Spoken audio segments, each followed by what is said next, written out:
Seja bem-vindo ao podcast Cinemação 455. Eu sou Rafael Arinelli e vontade eu tenho, eu só não tenho a esperança. Nossa, não... Deprê. Começamos tristes hoje. Olá, meu nome é Nádia Lírio, é sempre um prazer estar aqui com vocês. E eu não sei exatamente como follow up a frase do Rafa, então eu vou ficar aqui só em silêncio contemplativo. Boa.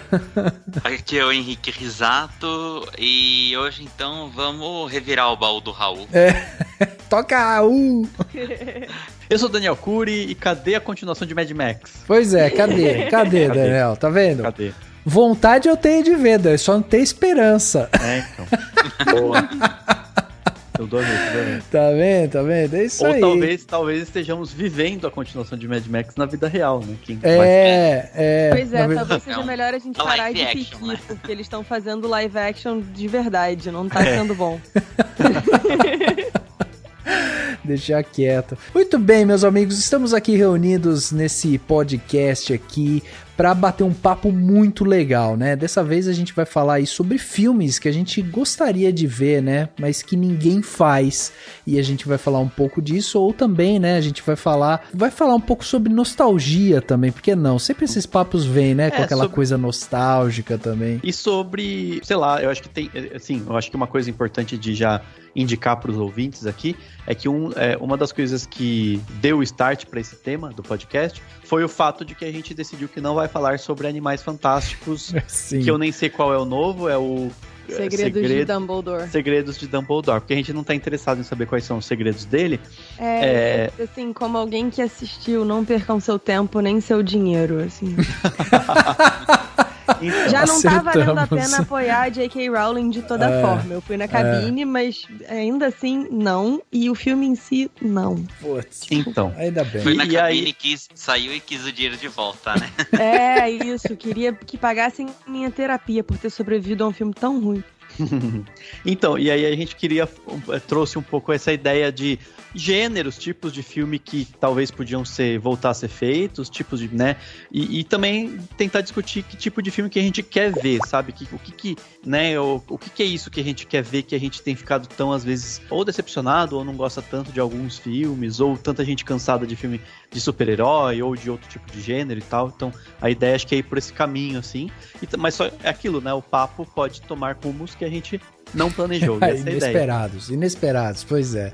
E pra bater esse papo aqui, que vai ser um papo muito legal, né, sobre filmes que a gente quer ver e tal, a gente trouxe aqui nossa querida amiga Nádia, que veio emprestada lá do Podcrastinadores, do Experimento 237. Nádia, bem-vinda a 2022 dentro do Cinemação, que você ainda não tinha participado, né, esse ano aqui com a gente. Tava chegando aí quase na metade do ano, eu já tava aqui ficando nervosa, indócil. Pois Meninos, é sempre um prazer estar aqui com vocês. Eu acho muito gostoso como eu me sinto acolhida toda vez que eu venho conversar com vocês, então é sempre muito gostoso. E pra falar de um tema tão legal, né, das coisas que a gente sente falta de ver e tal, vai ser bem bom. Que bom. Fala um pouco pra gente então, pra quem ainda não conhece, pra quem não conhece você aqui, ainda não te ouviu, só conta um pouco pra gente o que é o Podcrastinadores, o que é o Experimento 237. Chá comigo. O Podcrastinadores é um podcast sobre filmes e séries de TV com uma pegada mais... Eu não diria galhofa, porque eu não quero necessariamente, assim, parecer que eu tô fazendo pouco do meu podcast, porque eu amo eles de paixão, mas a gente tem uma pegada mais papo de bar e tal, é uma conversa bem sem pretensões mais aprofundadas, e eu gosto justamente porque é uma coisa, assim, de conversar com os amigos de maneira meio aleatória, meio caótica, apesar dos esforços do GG de colocar a gente na linha, a gente sempre extrapola. E o Experimento 237 é o meu cantinho aleatório do fandom, é o lugar onde eu falo das coisas que eu curto, tanto em filme, série, livro, RPG pra caramba, ultimamente, que eu ando obcecada. Enfim, são os meus 2 lugares. Se vocês gostarem do que vocês ouçam aqui, vocês podem me procurar no Podcrastinadores e no Experimento 237. Cara, que demais, que demais. Nádia, mais do que recomendada aqui. E temos aqui também nosso parceiro de longa data, para além do Cinemação, né? Esse relacionamento se estende pessoalmente ali com as nossas carícias, né, Henrique? É isso aí. É muito amor. É muito amor, pois é. O Henrique já esteve aqui com a gente inúmeras vezes, está nos primórdios do podcast do Cinemação, foi, né, o nosso host lá no Geração M, e aqui tá de volta o Henrique para participar. Henriquinho, bem-vindo a mais um episódio aí do Cinemação. Obrigado, Rafa, Dani, pelo convite. E é isso, por enquanto o Geração M tá numa pausa, mas todos os episódios estão lá disponíveis também, pra quem quiser ouvir, dá pra fazer uma maratona, tem algumas participações da Nádia também. E é isso, vamos falar de coisa velha e de coisa que a gente queria que fosse nova. Não é pausa, né, Henrique? É hiato criativo. Hiato criativo, é o nome chique. É isso aí. Muito bem, meus amigos, vamos então bater esse papo, né, sobre filmes que gostaríamos que fossem feitos, mas logo depois do Panorama. Panorama.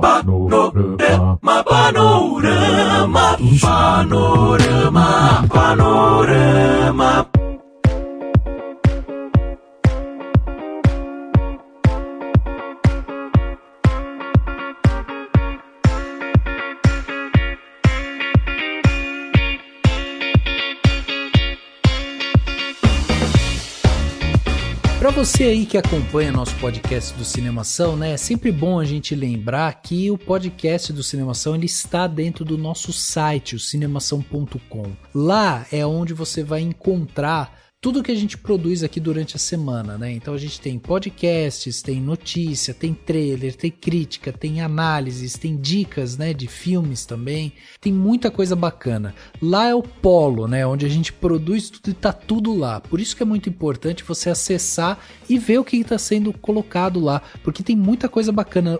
O cinemação.com não é só eu e o Dani. Lá tem muito autor e muita gente boa escrevendo pro site, né, Dan? Nossa, muita gente. A gente tá com uns autores e umas autoras bem legais, né? Exatamente. Muita coisa boa. E a equipe tá bem diversificada, com vários assuntos diferentes e tal. Então vai lá e acompanha no cinemação.com. Agora, se você só gosta de podcast, você só quer ouvir podcast, tudo bem. O nosso podcast ele tá disponível, né, gratuitamente nas suas plataformas de áudio favoritas aí. Então você pode nos acompanhar no Spotify, pode assinar na Apple Podcast, pode se inscrever no Google Podcast ou no Castbox e pode favoritar no Deezer. E a gente também tá na Orelo, né? A Orelo é outra plataforma aí que a gente tá lá disponível e você pode ir lá ouvir pela Orelo, também super simples, basta você abaixar o aplicativo e ouvir o podcast do Cinemação lá. Assim, todas as vezes que você assina, que você se inscreve e tal, você recebe notificações de quando sair um episódio novo, e daí você não perde nada do que a gente está produzindo por aqui. Se você gostou desse episódio ou de outro conteúdo que a gente tenha feito, ou se você ainda tem vontade de mandar pra gente, né, um comentário, uma dica, uma sugestão de tema, uma crítica, o que você quiser, manda pra gente no nosso e-mail contato@cinemação.com, ou no post desse episódio também tem um espaço lá para comentários, né? Então você pode ir lá e colocar o seu comentário e a gente vai conseguir separar ele aqui e a gente vai dar esse feedback, vai ler ele aqui dentro do panorama para vocês. Então faz isso porque é muito legal quando a gente tem essa interação e quando a gente consegue expandir o assunto para além do podcast, né? Muito legal quando vocês interagem com o conteúdo e vocês falam o que vocês acharam. Agora, por fim, fica o convite para que você apoie o Cinemação como um todo, tá? Para fazer isso, basta você ir no cinemação.com/contribua e lá você vai ver todas as plataformas de financiamento que a gente faz parte. Lá você também vai poder ver quais são os próximos passos que a gente quer dar, para onde que a gente destina toda a verba que a gente está recebendo. Então a gente tenta deixar a coisa mais clara possível aí, para que você possa contribuir de maneira segura e tranquila. Se você quiser contribuir de uma forma pontual, a gente também oferece aqui o Pix do Cinemação Cinemação, que é o nosso e-mail, né? Chave Pix é contato@cinemação.com.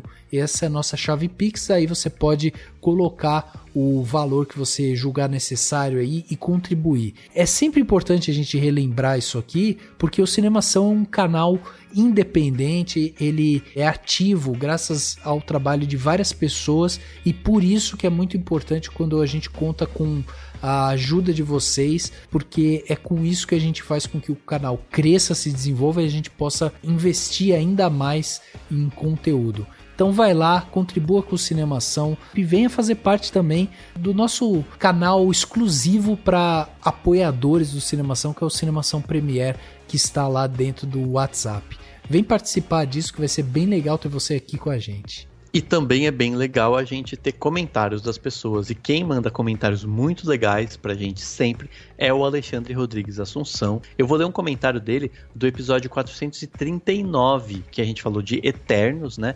E ele mandou um comentário super bacana e que tem um pouco a ver com o debate, né, do episódio de hoje, de certa forma, né? Ele comentou o seguinte sobre o filme Eternos. Cinemação, o podcast que ecoa pela eternidade. Eternos. Seu criador, o Jack Kirby, foi influenciado pelo livro Eram os Deuses Astronautas, onde a humanidade teve a interferência de seres alienígenas superiores para a formação da civilização. Alguns historiadores condenam o seu autor, o Eric von Däniken, de propagar uma problemática hipótese histórica que pode confundir as pessoas sobre a formação e desenvolvimento das civilizações antigas, além de projetar uma visão de conquistador branco que julga o progresso dos outros pelo seu, praticando anacronismo histórico puro. Mas isso é um assunto para outro debate.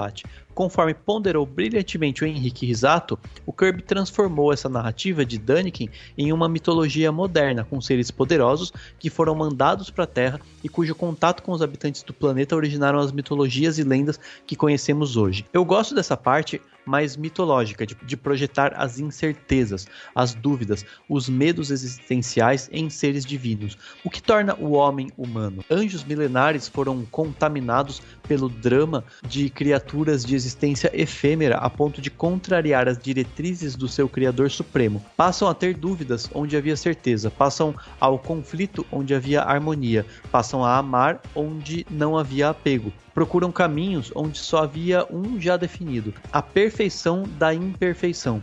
Nada mais grandioso, nada mais patético, nada mais humano. O filme não se aprofunda tanto assim nessas questões, mas arranha a superfície até com boa ousadia. Se fosse uma história independente da mitologia da Marvel, como vocês comentaram, poderia ousar e ousar muito. Mesmo assim, é um filme diferenciado que me fez refletir mais do que a proposta da história. Belas imagens, clichês, ação, um drama razoável, boa diversão. Excelente condução, Daniel. Abraços ao Henrique e a Júlia, excelentes comentários. Então, muito bacana o que o Alexandre mandou pra gente. Ele fez uma reflexão super bonita do filme, que a gente analisou. Me elogiou pela condução do episódio, né? Que foi, muito bom. Que foi quando o Rafa tava ausente. Tô entendendo porque esse comentário tá aqui agora, viu, Daniel? Faz tempo, eu devia ter lido antes, inclusive, né? Devia ter lido antes. Mas aí, muito legal o comentário, porque ele fez um texto muito bonito pra falar do filme. E quem sabe, talvez tenha a ver com o debate de hoje.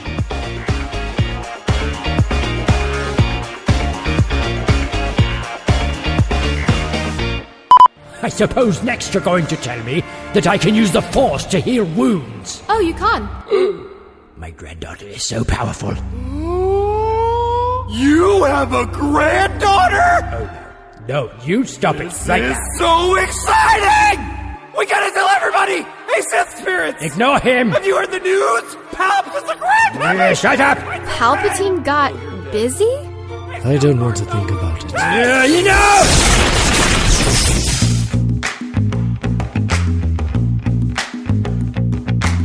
Vamos começar esse papo aqui, a gente dando um passo para trás. Eu acho que o começo aqui é muito importante, que é, na verdade, a gente pensar o que está sendo feito agora. Então eu já queria começar fazendo a seguinte pergunta para vocês aqui. Vocês estão satisfeitos com os filmes que estão sendo feitos hoje em dia? É o que vocês gostariam de ver no cinema? Assim, tem aquela satisfação? Como é que tá isso daí? Cara, Eu ando meio frustrada com o cinema de modo geral por várias coisas diferentes. O cinema de fandom, né, assim, tipo Marvel, Star Wars, DC, tá ficando cada vez menos original, as histórias são cada vez mais as mesmas e tal, e isso é uma coisa que me incomoda.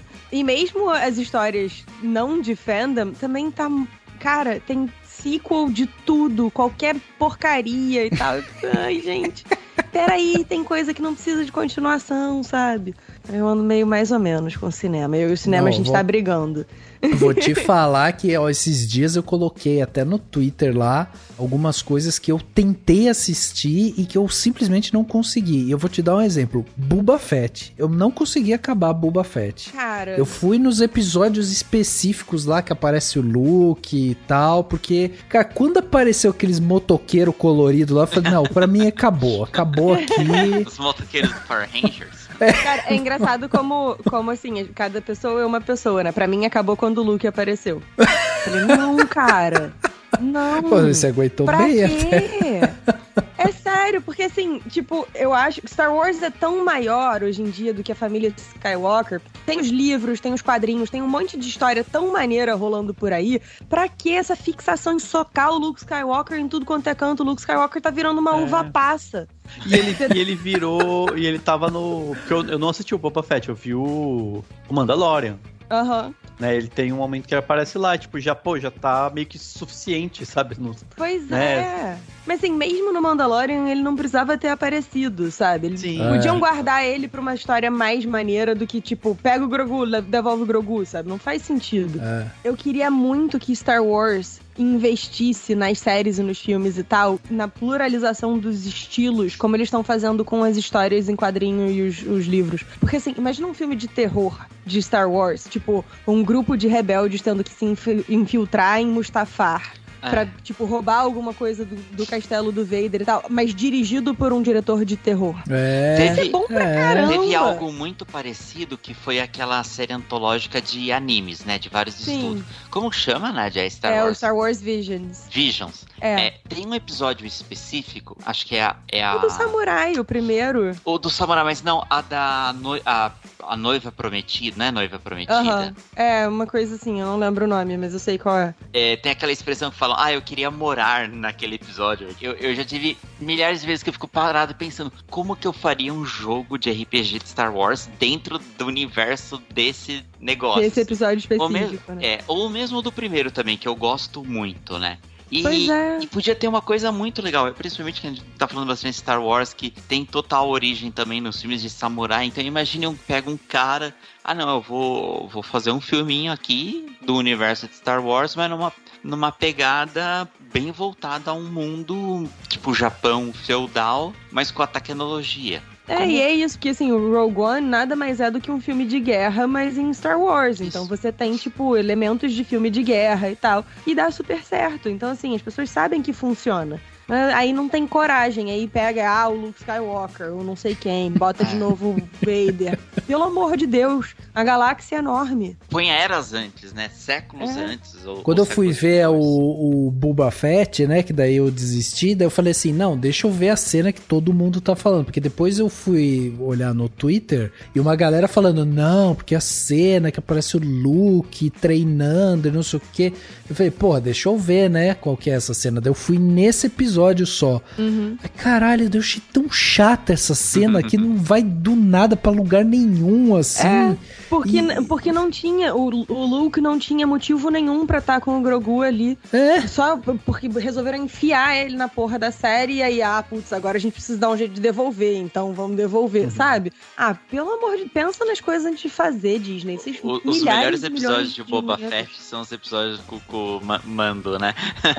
São os episódios extras de Mandalorian. Assim. Não, e aí depois aquele lance que ele deixa pro Grogu decidir o que ele quer fazer. Aí, você quer voltar lá com ele e tal. E aí dá a entender que ele voltou, né? Sim. Eu falei, caralho, não acredito que ele voltou. Tinha fechado tão bem ele ter ido embora e acabou essa história e pronto. Aí não, agora voltou. Aí mas vai voltar o negócio com o bebezinho. Pensar no que eles estavam fazendo, porque o Luke Skywalker, o primeiro padawan dele foi o Ben. Então não podia ter o Grogu ali. Pois é. Entendeu? Porra, olha a história que vocês contaram ontem. Pois é. Pô, pelo pois amor de Deus. Pois é. Multiverso, Nádia, multiverso. Multiverso, é. Aí, Em algum daqui a pouco momento vem vão a série puxar da Ahsoka isso. pra fazer isso. Vai puxar o multiverso através do World Between Worlds pra poder botar mais Luke Skywalker, porque o Mark Hamill nunca mais vai poder morrer, né? É. Pô, Não, e mesmo que morra, né? Já estão até testando aí o com a cara deepfakes. dele mesmo. Eu concordo bem com a que a Nádia tá falando, porque realmente é tudo muito previsível, né? Quando sai, até mesmo quando vocês fazem, né? A previsão dos filmes que vão sair este ano. Puta, sempre tem um monte de filme de super-herói, sempre tem um remake, ou um prequel, ou aquele que não é nem um remake, e ele é tipo uma continuação, mas ignorando os outros filmes que vieram depois, mais ou menos como que aconteceu com a franquia do Halloween, né? Que agora tá saindo uma nova trilogia que só considera o primeiro. Então, tá tudo muito igualzinho. Aí, logo que vocês começaram a falar, eu já pensei. É por isso que eu acho que eu fico tão animado quando anunciam um novo filme do Ari Aster ou do Jordan Peele, né? Que são diretores novos, que eu adoro tudo que eles fazem, assim, porque eles é muito fora da curva, você não sabe o que esperar, né? Apesar dos filmes que nem o do Ari Aster, geralmente é filme de terror, né? Pega o Midsommar, o Hereditário, são filmes de terror bem fodas. Então, vai vir um filme de terror. Mas Hereditário é muito diferente de Midsommar. Sim. Então, essas surpresas é que vem sentindo falta no cinema de hoje, assim. Você sabe um negócio que eu tava pensando? E que, tipo, tem um pensamento do produtor de cinema, né? Assim, o produtorzão do estúdio grande. E aí, claro, tem o Jordan Peele, o Ari Aster, que são mais autorais, né? Você vai pra um outro caminho, mas ainda é bem comercial, hollywoodiano e tal. Mas, assim, se a gente parar pra pensar no pensamento do produtor, eles são bem quadradões, né? Tipo, eles não pensam como um artista, de falar assim, vamos fazer um filme sobre tal coisa, nossa, esse livro, vamos fazer um filme sobre esse livro, porque ele é um livro interessante. Não, eles têm um pensamento meio, sabe assim, meio matemático, né? Se estão fazendo filmes de magia, vamos fazer filmes de magia. Se as pessoas gostam de ver, sei lá, se tá fazendo sucesso super-herói, temos que fazer filmes de super... Tipo, a pessoa não pensa que, às vezes, não é só a adaptação do quadrinho, né? Só a temática, tem outras coisas por trás. Até eu tava lembrando, eu e o Rafa fizemos, né, o curso do Poderoso Chefão, e eu não sabia também, o filme Poderoso Chefão foi feito porque eles tinham feito uma adaptação de um livro super bem vendido, que foi super bem de bilheteria. Então eles pensaram, tem esse livro aqui que o cara acabou de lançar, que era, né, o do Mário Puzo, vamos fazer adaptação. Tipo, não foi uma coisa... se o livro é interessante, não é, sabe? Se não foi tipo, faz aí, vamos fazer isso aqui. Então eles têm esse pensamento, né? E até com seleção de ator, né? Tipo, este ator apareceu em tal filme como, sei lá, como o bandido. Então vamos chamar esse ator pra fazer o bandido de novo. Você fala, gente, né? O produtor pensa assim. E tô dando essa volta basicamente pra falar o seguinte: quando a gente vai pro cinema, hoje, com as salas de cinema com cada vez menos gente, com o streaming dominando, todo esse papo todo que a gente fala há 555 episódios, tipo, o filme, ele precisa ser principalmente o blockbuster, né? Precisa ser cada vez menos arriscado, né? Tipo, você não pode arriscar. Não posso fazer um filme, vou fazer um filme sobre tal assunto, tal, com 100 milhões de dólares. Não, se é 100 milhões de dólares, tem que fazer um filme que eu tenho certeza que vai dar bilheteria. Vai dar retorno, né? E aí, o produtor, que é quem bota a grana, ele não vai ter esse pensamento de vamos ousar, vamos fazer um negócio diferente, que se a gente adaptasse tal coisa. Não. Então, aí você tem essas coisas assim, tipo, fica essa repetição de filmes com uma mesma coisinha e tal, que eles e de vez em quando você tem algum, sei lá, um criador que consegue um negócio diferente, um diretor que consegue um primeiro filme com orçamento baixo para depois fazer a franquia com dinheiro grande, se for para filme de blockbuster e tal. Então você tem essa situação. Eu acho que é isso que a gente tá vendo, na verdade, né? Tipo, a gente cansa de ver esses filmes, mas de uma certa forma eles meio que sabem que a galera quer ver filme, aquele mesma coisinha, né? tem isso. Sim. Mas você sabe que aí tem uma coisa interessante também, que é o seguinte, quando a gente pensa nessa parte de produção, e a gente tava até começando a falar da falta de inovação e tudo mais, e entra muito nisso, né, do que o quanto o cara vai lucrar e tudo mais, então, tipo, isso tá no pacote ali. Mas vocês acham que, por exemplo, no passado, a gente tinha uma curva de surpresas maior do que a gente tem hoje, por exemplo? Sabe, assim, tipo, nossa, as coisas apareciam mais, tinha mais novidade e tal, e por isso que hoje talvez a gente olhe e fale, putz, eu sinto falta de algumas coisas, eu sinto falta dessa inventividade e tal, porque até quando eu vou parar pra pensar em algumas coisas que a gente viu recente, assim, eu acho que a gente continua inovando, ainda continuam aparecendo coisas legais, assim, que às vezes a gente precisa ter um certo distanciamento histórico ali, né, daquela obra, pra gente falar, pô, puta, olha que filme bem feito e tal. O próprio caso do Poderoso Chefão, né, que na época tinha uma certa dúvida se ele ia vingar ou não, até ele ser lançado, e tudo bem, ele virou um sucesso, mas aí ele ganha o peso histórico, né, e aí ele vai pra um outro patamar, e aí tudo bem. Mas, por exemplo, a gente pega aqui, vamos pegar o que o Dani falou aqui no começo do Mad Max, por exemplo. O Mad Max é um filme super inovador, assim, tem várias camadas ali interessantes, que a gente pode dizer que foi feito muito recentemente, e que hoje em dia, já com esse certo afastamento, a gente consegue olhar pra ele e falar assim, pô, foi um filme inovador.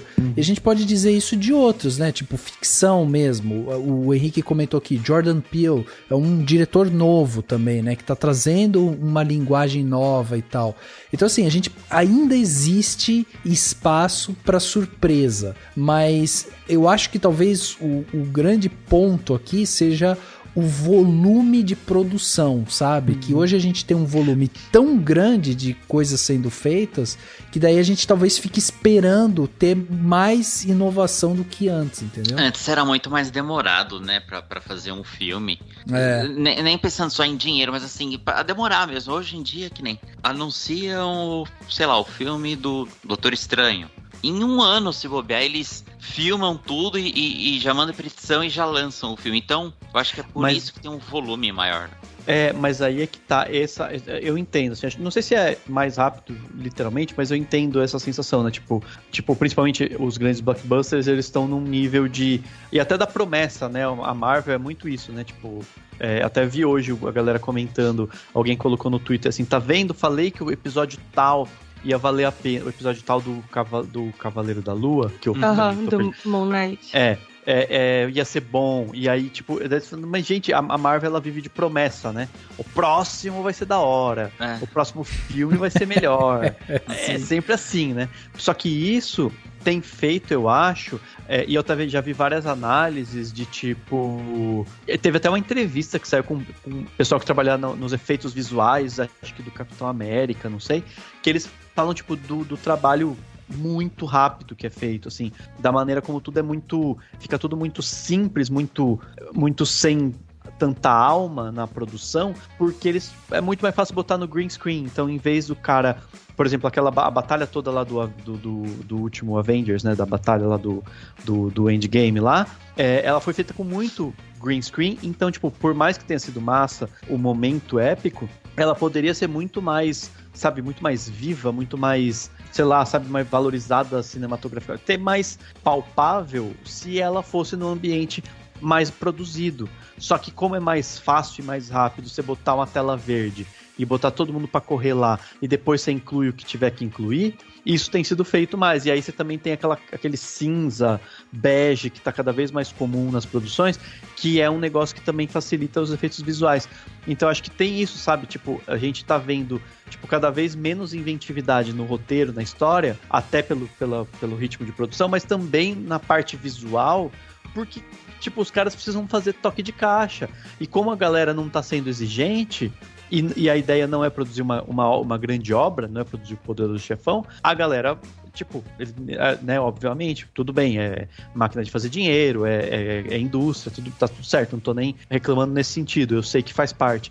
Você perde o palpável, você perde a coisa de você ver o filme de novo e falar, caraca, isso aqui foi muito bem pensado. Não, tem coisas que parece que são meio né, meio como fala? Tem um nome pra isso até, deixa tudo meio padronizado, assim, sabe? É pasteurizado. Né? Pasteurizado, isso mesmo, pasteurizado.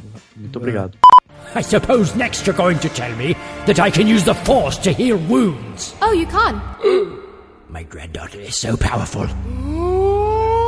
You have a granddaughter? No, you stop it right This now. is so exciting! We gotta tell everybody! Hey, Sith spirits! Ignore him. Have you heard the news? Palps is the grandmother! Shut up. Palpatine got busy?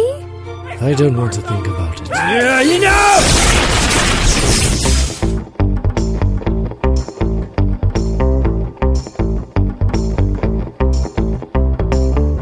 E eu acho que tem um outro problema também, e aí, assim, principalmente nos filmes de nicho, né? Tipo Marvel e tal, não sei o quê, que é, cara, o fã nunca tá satisfeito. E aí é um inferno, porque assim, você não tem espaço pra inovação, as pessoas querem sempre mais e maior. O fã virou basicamente o que a gente criticava do George Lucas na época das prequels. Porque dizem que o George Lucas, na hora de dirigir, dizia só mais rápido, mais forte, uma coisa assim. Uhum. E o fã tá meio nessa, né? Então assim, as histórias têm que ser cada vez maiores, junta todo mundo, bota todos os Avengers, bota quem não era Avenger, bota não sei o que, lá. Caraca, calma, eu tô com muita saudade de quando as histórias da Marvel eram localizadas, eram pequenas. Uhum. Esse é um dos motivos pelos quais eu tenho gostado mais, inclusive, das séries da Marvel do que do resto das produções, porque são coisas pequenas. Mesmo o Moon Knight, que tipo, tem os deuses, não sei o que, o próprio Eternos. Cara, a história em si é uma história pequena. E aí você tem espaço pra conhecer os personagens, pra, tipo, se aprofundar nas discussões, pra se aprofundar nos temas e tal. E não é só tiro, porrada, bomba e gritaria o tempo todo. Sim. Né? Então isso é um negócio que tem me incomodado também um pouco nisso. Eu gostei, tanto que eu gostei da série do Soldado Invernal, do Falcão Soldado Invernal. Eu gostei bastante. Também não é maravilhosa, não é tipo, nossa, teve gente apontando erro. Não, a questão não é essa, mas tipo, ok, foi lá uma história bacana, redondinha, bonitinha, né? Dentro daquele universo.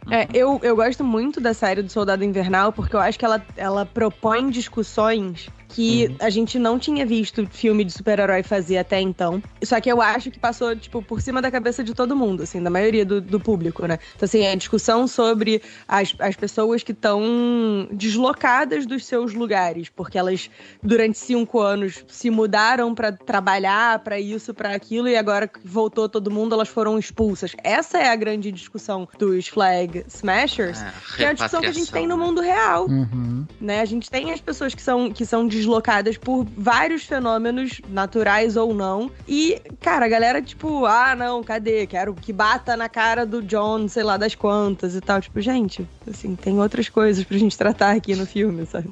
Eu acho que tem um ponto aqui que é importante, até pra quem quiser se aprofundar um pouco mais nisso, porque em fevereiro a gente tem uma autora aqui no Cinemação, a Fabiana Lima, que soltou um post no Cinemação falando assim, a tendência das séries fast food, um olhar sobre o consumo atual de seriados na era dos streamings.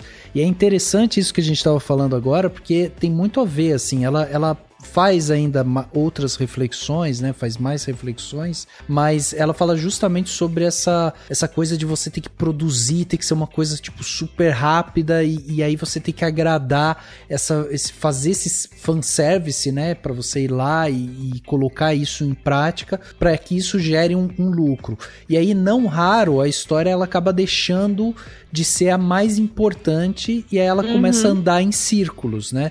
E aí ela fala muito sobre isso no texto, assim, sobre a necessidade de você dar o tempo. E aí ela até exemplifica depois com Sopranos, próprio séries, assim, por exemplo, da Netflix mais recente, que são muito boas também, mas que tem um tempo, tipo Os Olhos que Condenam e tal, que são séries que acabam trabalhando no formato de minisséries, né? Começo, meio e fim. E aí Sopranos não. Sopranos já é uma série enorme, mas assim, que tem um outro ritmo e tudo mais. Então eu acho interessante isso, como a gente consegue ainda encontrar essas obras no meio de tudo isso, só que ainda assim, essa necessidade de produção meio frenética, ela realmente acaba atropelando essa parte de história, né? E aí a gente começa a ver muito dessa pasteurização mesmo, porque, cara, tem que produzir.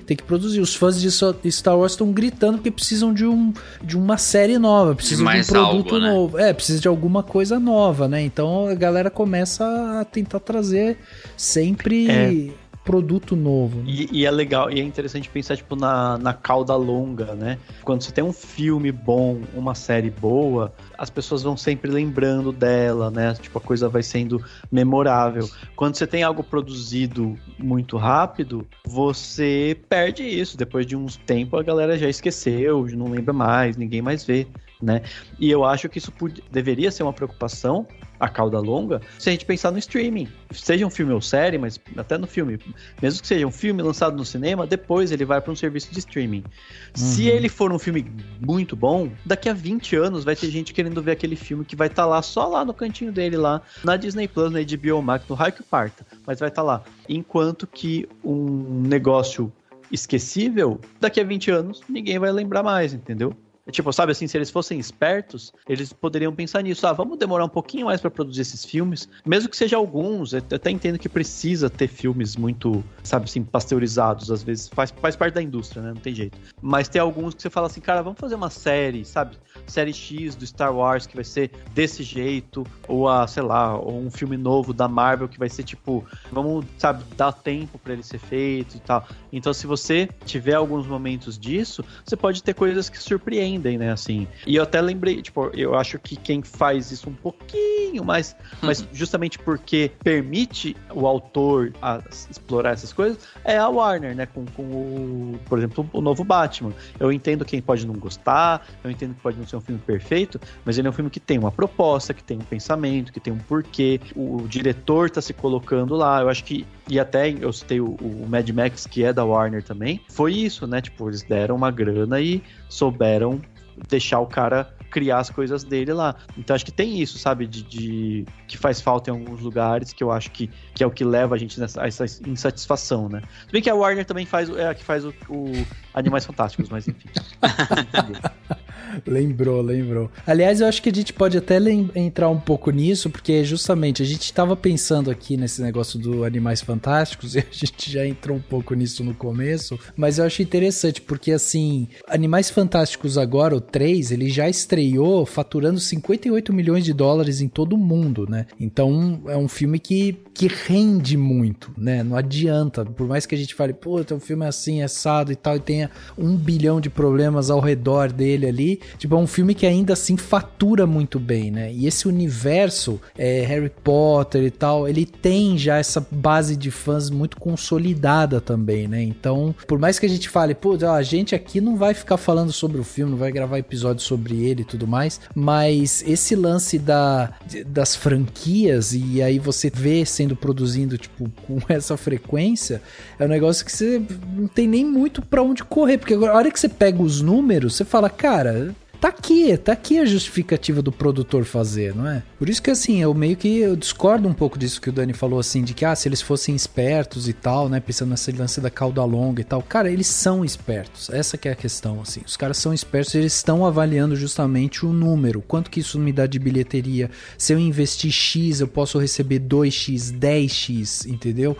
Então, tipo, o que a gente tá falando muito aqui é da questão da qualidade da obra, né, e de como essa obra, ela pode ser inventiva, como ela pode trazer coisas novas pra gente, como a gente tá sentindo falta de coisas novas. E antigamente não tinha essas grandes franquias, assim, antigamente, tipo, décadas atrás. O que mais me vem à cabeça são os filmes do 007, que ainda foi passando, e eles nem tinham uma continuidade exata, porque mudou o ator e tal, não dá pra dizer que todos narrativamente são um depois do outro exatamente. Mas antes não, eram grandes filmes que se encerravam por si só. Então você pega, sei lá, grandes épicos do passado, como Ben-Hur, Cleópatra, Os 10 Mandamentos, entendeu? Ou mesmo Chinatown, que vocês falaram há pouco tempo atrás. São grandes filmes, eles eram feitos e se encerravam por si só, né? Sim. A pretensão dele era menor, era mais contida, digamos assim. Mas acho que a franquia obedece justamente aquela coisa que eu falei do produtor pensar com cabeça de produtor, que obviamente, né, faz parte. E aí quando ele faz isso, ele fala, cara, eu prefiro, então, sabe assim, se for pra criar uma coisa nova, vamos criar uma nova franquia.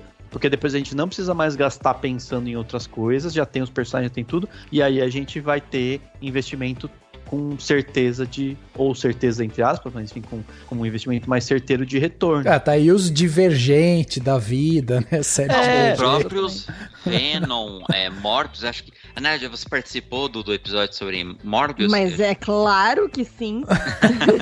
Então, eu até me solidarizo com a amiga que participa, que tem que assistir esses filmes. Aliás, que semana maravilhosa, hein, Nádia? Venom, foi Morbius e depois o Animais Fantásticos, olha... Foi um teste da minha paixão pelo cinema, sinceramente. Cara, e sabe o que é o mais frustrante pra mim, assim, nessa conjunção Morbius e Animais Fantásticos? Eu gosto do personagem do Morbius, eu acho que dava pra fazer um filme muito maneiro, que não foi o caso. E eu gosto do universo de Harry Potter, né, assim, eu sou millennial, então, tipo, Harry Potter fez parte do meu desenvolvimento enquanto pessoa, mas não só, a gente tem o problema que é a J.K. Rowling, como essa franquia do Animais Fantásticos, ela não sabe a que veio. Eu fico... Brother, só para. Aparentemente eles vão parar, né? Parece que a Warner disse, não tá dando o dinheiro que a gente queria, a gente vai suspender. Então, fica aí, bem feito pra J.K. Rowling. No cerne dele, a ideia era legal porque era essa coisa de tipo, você vai ter uma história que vai explorar essas criaturas todas, né? Um personagem que, quase um biólogo ali, que convive com elas. E aí o negócio foi caindo pra Dumbledore e não sei o que. Cara, de novo esse papo. É a mesma coisa que a Nádia falou do Luke Skywalker, né?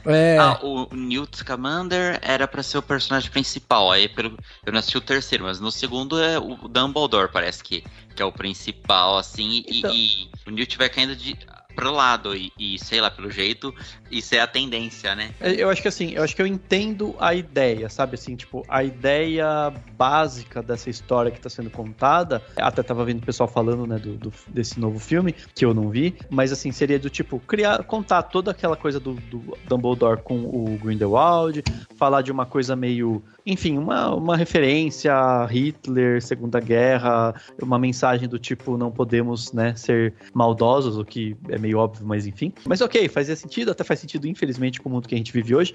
E dá pra entender isso. E dá pra entender que a J.K. Rowling quis contar essa história e tal, e que tem a ver com o que vem depois, com o Voldemort, blá blá blá. Só que eu acho que provavelmente a coisa do Animais Fantásticos foi de um ponto de vista mais comercial. Então, tipo, usa o termo Animais Fantásticos, porque daí você tem bichinhos, você vende produto, você cria algo comercial. E provavelmente o começo, talvez não foi pensado desse jeito no começo, e aí colocaram o Newt Scamander no meio, e aí tem que ter esse nome da franquia, né, que talvez seria melhor se fosse, tipo, Animais Fantásticos, depois os crimes de Grindelwald, depois, né, o segredo de Dumbledore. Sem que fossem subtítulos, né? Não precisa ser subtítulo, entendeu? Talvez faria mais sentido.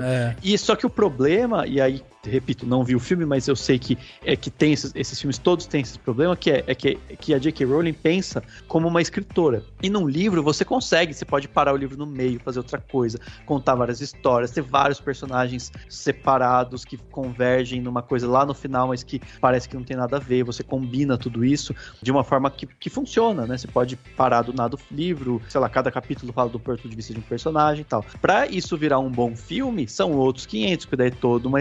Né, assim, tem que ser um roteiro muito bem escrito, tudo muito bem elaborado para isso funcionar, então geralmente não funciona. E aí provavelmente foi o que aconteceu. E aí o roteiro ainda é dela, gente, sabe assim, as pessoas precisam se colocar no lugar, falar assim, eu escrevo livros, vamos deixar para escrever roteiro, quem sabe? Ou então se for para eu escrever, vamos chamar alguém para me ajudar, que acho que é o que fez no novo filme, tem o Steve Kloves assinando. Então a questão é essa, sabe, tipo, talvez se ela tivesse feito livros dessa história, para depois alguém adaptar. J.K. Rowling há muito tempo tá perdida, Dani. Mas ela... Não, então, e aí junta tudo. Ela se mostrando um ser horrível, o Depp fazendo, né, sendo condenado de maneira muito justa, inclusive porque ele merece, um bosta, o outro lá batendo em gente na vida, então assim, pô...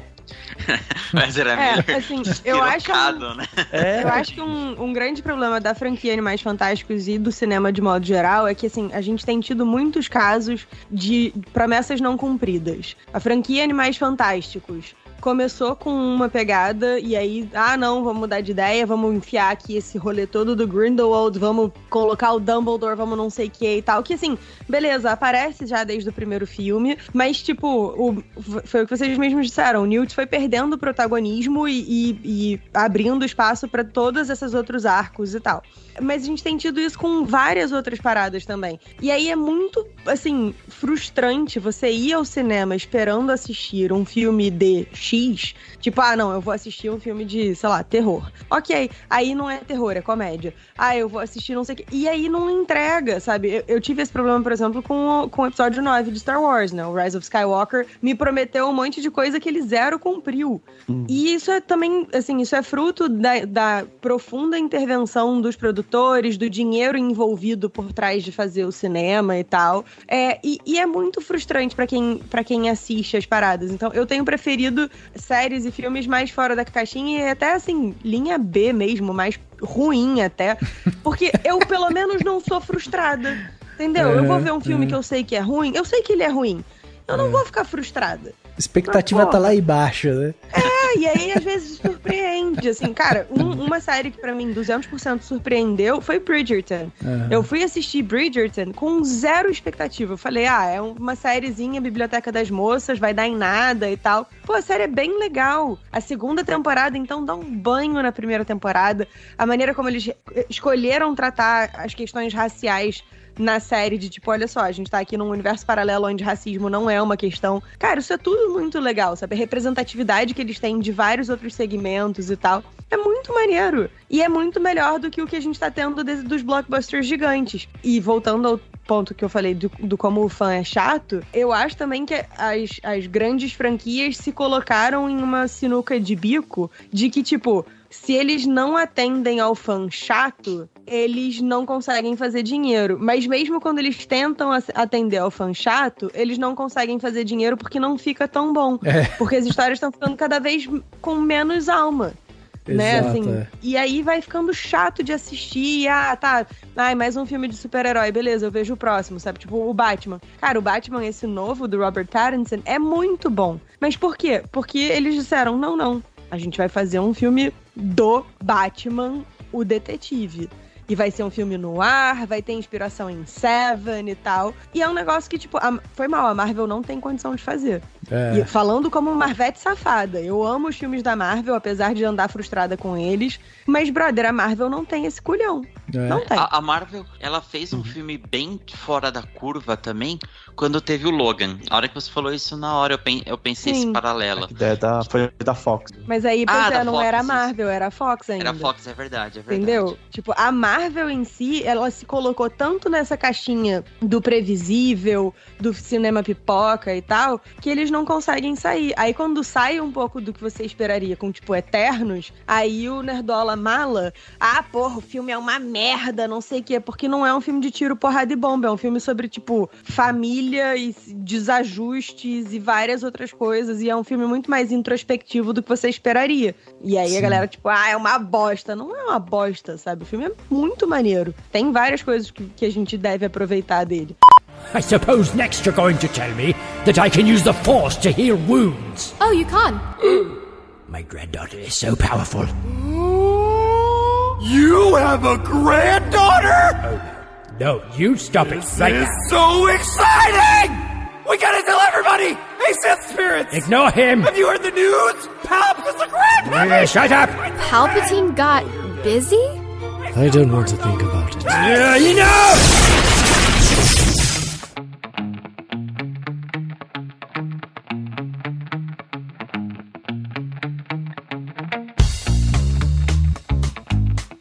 Às vezes o filme não é tão bom por algum motivo, mas pelo menos você fala, pelo menos ele ousou, sabe? Pelo menos ele... Eu até tava pensando num filme que me surpreendeu recentemente, a gente até gravou aqui no Cinemação sobre ele, que foi o A Lenda do Cavaleiro Verde. Tá, tudo bem, é produção independente, não é da grande indústria, né, necessariamente, mas de qualquer forma, sim, é um filme que pode ter suas falhas, tem suas questões, super paradão. É lento. É lento, tal, tudo bem, é outra proposta, mas a questão é, ele ousou fazer um negócio diferente, sabe? Ele fez um negócio que eu não tava vendo, que eu não tava esperando, e aí foi muito louco, sabe?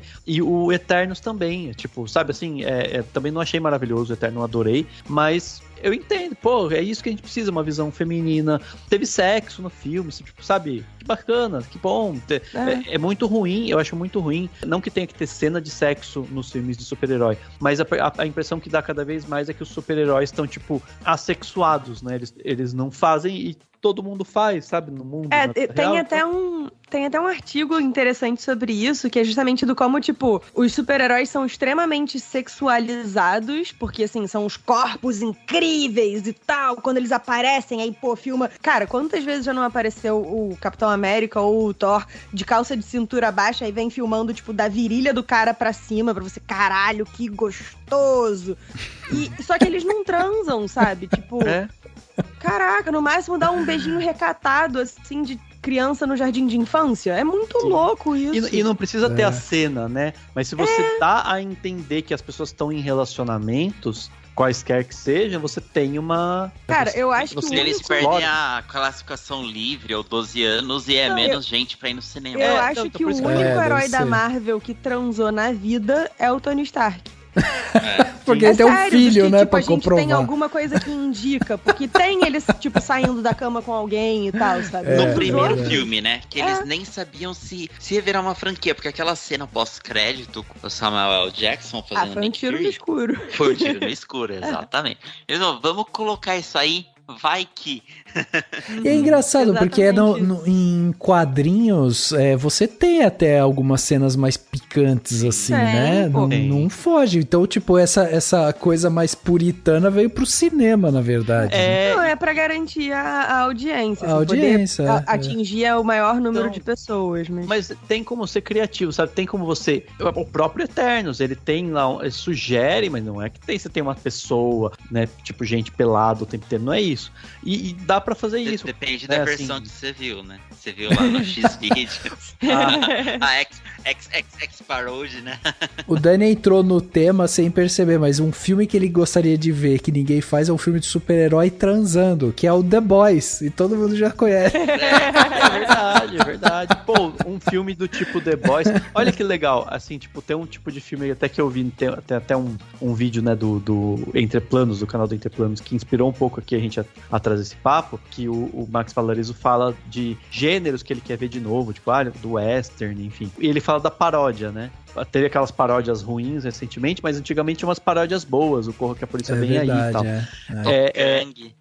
O Top Gang. E aí, tipo, daria pra ter uns filmes de paródia de filme de super-herói, bom, obviamente, que de certa forma é um pouco o The Boys, né? Apesar dele ser adaptação de uma paródia dos quadrinhos, mas enfim, de certa forma. Mas é comédia mesmo, aquela que você lembra do Leslie Nielsen, sabe? Exatamente, dava pra você ter isso, um de qualidade, de filme de super-herói, pra você zoar os filmes de super-heróis, né? E o The Boys faz um pouco isso, e aí você pode ter isso, né? Tipo, as pessoas questionar se as pessoas transam ou não e tal, né?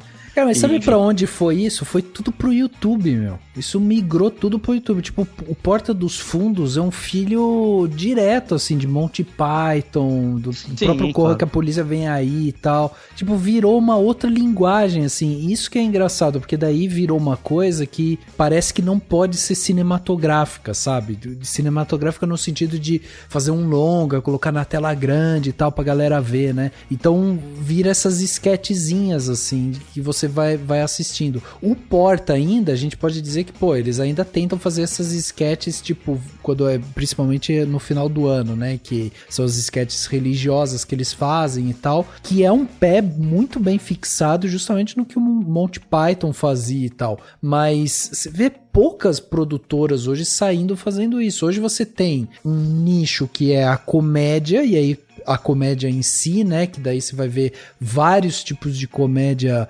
também muito parecidas, e aí você não tem mais essas sketches, essas coisas, sabe, tirando o sarro, pegando um momento histórico e aí subvertendo aquilo, fazendo um discurso, sabe, crítico, ácido e com comédia em cima daquilo, né? Tem uma certa... não sei se é um certo receio, se a galera não iria pro cinema e tal. Eu sei que dá pra ver isso, assim, a galera tem feito muito mais isso em TikTok, em YouTube e tal, do que propriamente feito produções em grande escala, assim, sabe? Sim, eu lembrei até, não chega a ser paródia, tá? Mas teve uma websérie que o Porta fez um tempo atrás, já faz uns bons anos até, que era o personagem do Gregório do Vivier, tinha HIV e tal, né? Ah, sim. Era uma, acho que foi a primeira websérie do Porta dos que Fundos. seria muito bem um ótimo filme, assim, né? Você juntar tudo, dar uma outra montagem aí, caso seja o viral, né? Viral, aham. Eu daria um filme. Então, tipo, esse tipo de coisa pode ser feito com custos até baixos, né? Se for pensar em questão de produção, mas claro que a exibição no cinema tem toda outra demanda e tal. Mas é isso, eu concordo plenamente. Tipo, dá pra ser ousado nesse sentido, né? Não, e vamos combinar que a época que a gente tá vivendo hoje, principalmente aqui no Brasil, o que tem de material pra se fazer peças de comédia é uma fartura. Quem quiser. Quem quiser pegar aí pra fazer umas sketches, dá pra fazer bem, assim, né? Umas paródias muito boas, assim. Agora, isso é uma coisa que eu sinto falta, assim, tipo, pra mim, esse tipo de comédia, que eu sou grande fã desse tipo de comédia do Monty Python e tal, esse é um tipo de filme que eu realmente gostaria de ver e que hoje em dia eu vejo ninguém fazendo, assim, poucas pessoas fazendo. É esse tipo de comédia ácida e sabe, às vezes meio escrachada mesmo, que passa por uma coisa meio, sabe, às vezes até soa como filme B, assim, mas não é, né? Então, eu sinto às vezes falta justamente disso, assim, desses filmes que eles conseguem lidar com alguns temas, mas, sabe, trazendo essa coisa do riso junto e tal. Eu sinto muita falta disso. Acho que quem tentou fazer e fez de alguma forma foi lá aquele filme do Leandro Hassum, né? Que ele fez o Candidato Honesto, né?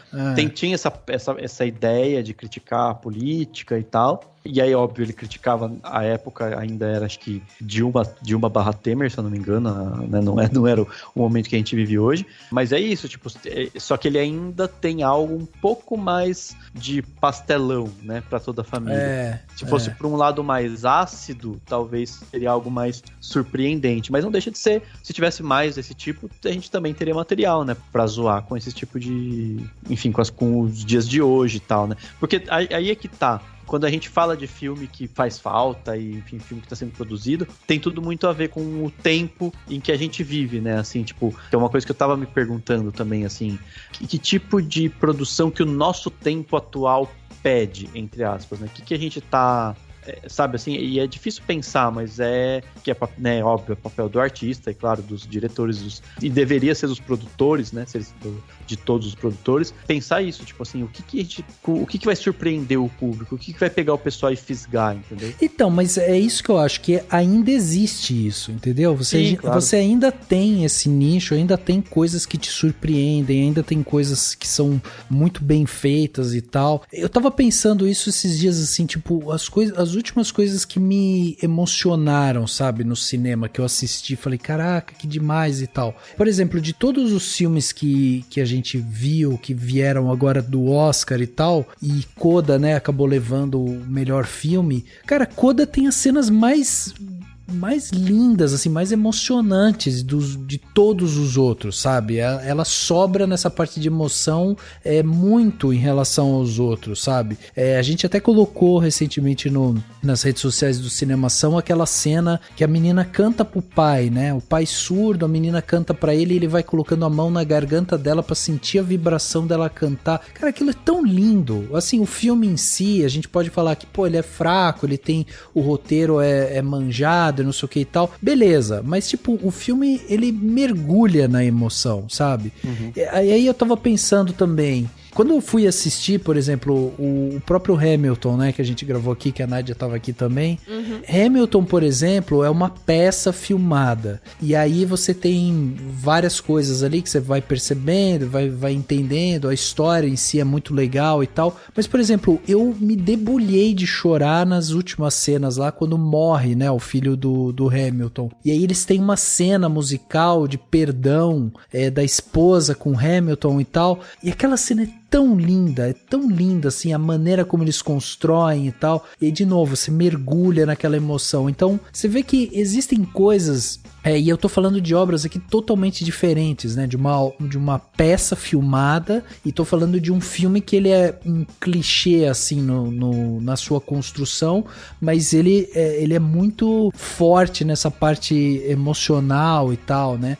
São duas obras totalmente diferentes, mas isso eu acho legal, tipo, como a gente ainda tem coisas que nos surpreende. E até, pra deixar claro, porque às vezes as pessoas podem estar ouvindo a gente, vão falar assim, pô, mas então eles querem que todo filme surpreenda, todo filme seja uma obra-prima e tal. A questão é justamente o excesso de produções medianas, entendeu? Que às vezes acaba, tipo, deixa a gente assim meio sem saber pra onde ir. Cara, entendeu? eu acho que o problema não é ser mediano, é ser igual, é ser mais do mesmo. Exatamente. Porque assim, eu tava pensando aqui que alguns dos últimos filmes que me surpreenderam, né, assim, com coisas que eu não esperava. Porque eu tenho um pequeno problema, que eu gosto de entender como as histórias funcionam. Então eu estudo a estrutura das histórias. E aí, frequentemente, filmes eu vou assistir e eles não me surpreendem. Porque, tipo, você começa a assistir, você vê as pecinhas do quebra-cabeça e você diz, tá, beleza, é isso assim, assim. Eu assisti Kingsman, esse mais recente, que tem o Rasputin, não sei o quê. Fui positivamente surpreendida. Foi um dos filmes em que eu fiz no cinema, porque tinha muito tempo que eu não fazia. Cats, pelo absoluto caos, que, tipo, foi muito mal feito, mas é aquela coisa que é tipo um acidente muito feio, que você não consegue parar de olhar. Cara, porque Cats tinha tudo pra ser perfeito. O Andrew Lloyd Webber tava envolvido na produção, tinha gente que canta de verdade, tinha gente que não canta nada também, que a gente sabia que ia ser uma frustração e tal, mas, tipo, tinha tudo pra dar certo, e aí eles fizeram umas escolhas tão bizarras que você fica, caraca, como que chegou nisso, sabe? E o Knives Out, do Rian Johnson, que eu fui assistir, tipo, é mais um filme de whodunit e tal. Cara, e o filme o tempo todo é tipo, você achava que era isso? Mas é isso, que a gente espera de whodunit, isso é normal. Quem leu Agatha Christie sabe que nunca é a primeira resposta, nunca é a resposta certa, mas ele tem outras coisas. A cena do personagem do Chris Evans mandando todo mundo a merda é maravilhosa. Quem nunca, sabe? Então, assim, foram filmes que ousaram, foram pra fora do que seria o esperado, alguns com resultado positivo, outros com resultado negativo. Mas eu acho que o nosso problema é esse, não é tem muito, é tudo mediano, é que é tudo mais do mesmo. É mais do mesmo, né? Tem razão. E, assim, essa necessidade de criar sequel do que não precisa, tipo, Barraca do Beijo, da Netflix. O primeiro filme, ele é cheio de problemas, assim, glamoriza um relacionamento profundamente abusivo entre um cara que não tinha nada que tá com uma menina de colégio e tal. Mas enfim, o filme em si, tipo, se você ignora, desliga o cérebro um pouquinho, ele é assistível, ele é maneirinho, você se diverte, ok.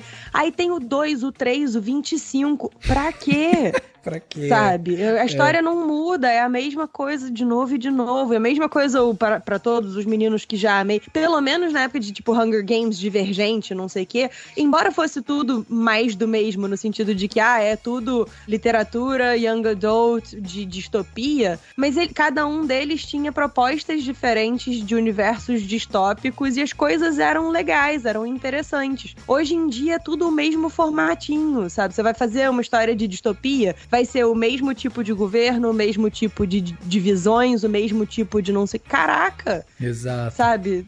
Tirania, né? Até os vilões são iguais. São iguais. Tipo, preguiça. I suppose next you're going to tell me that I can use the Force to heal wounds. Oh, you can. My granddaughter is so powerful. You have a granddaughter? Oh, no, you stop it This right is now. so exciting! We gotta tell everybody! Hey, Sith spirits! Ignore him. Have you heard the news? Palps is a grandmother! Shut up. Palpatine got busy? I don't want to think about it. You know!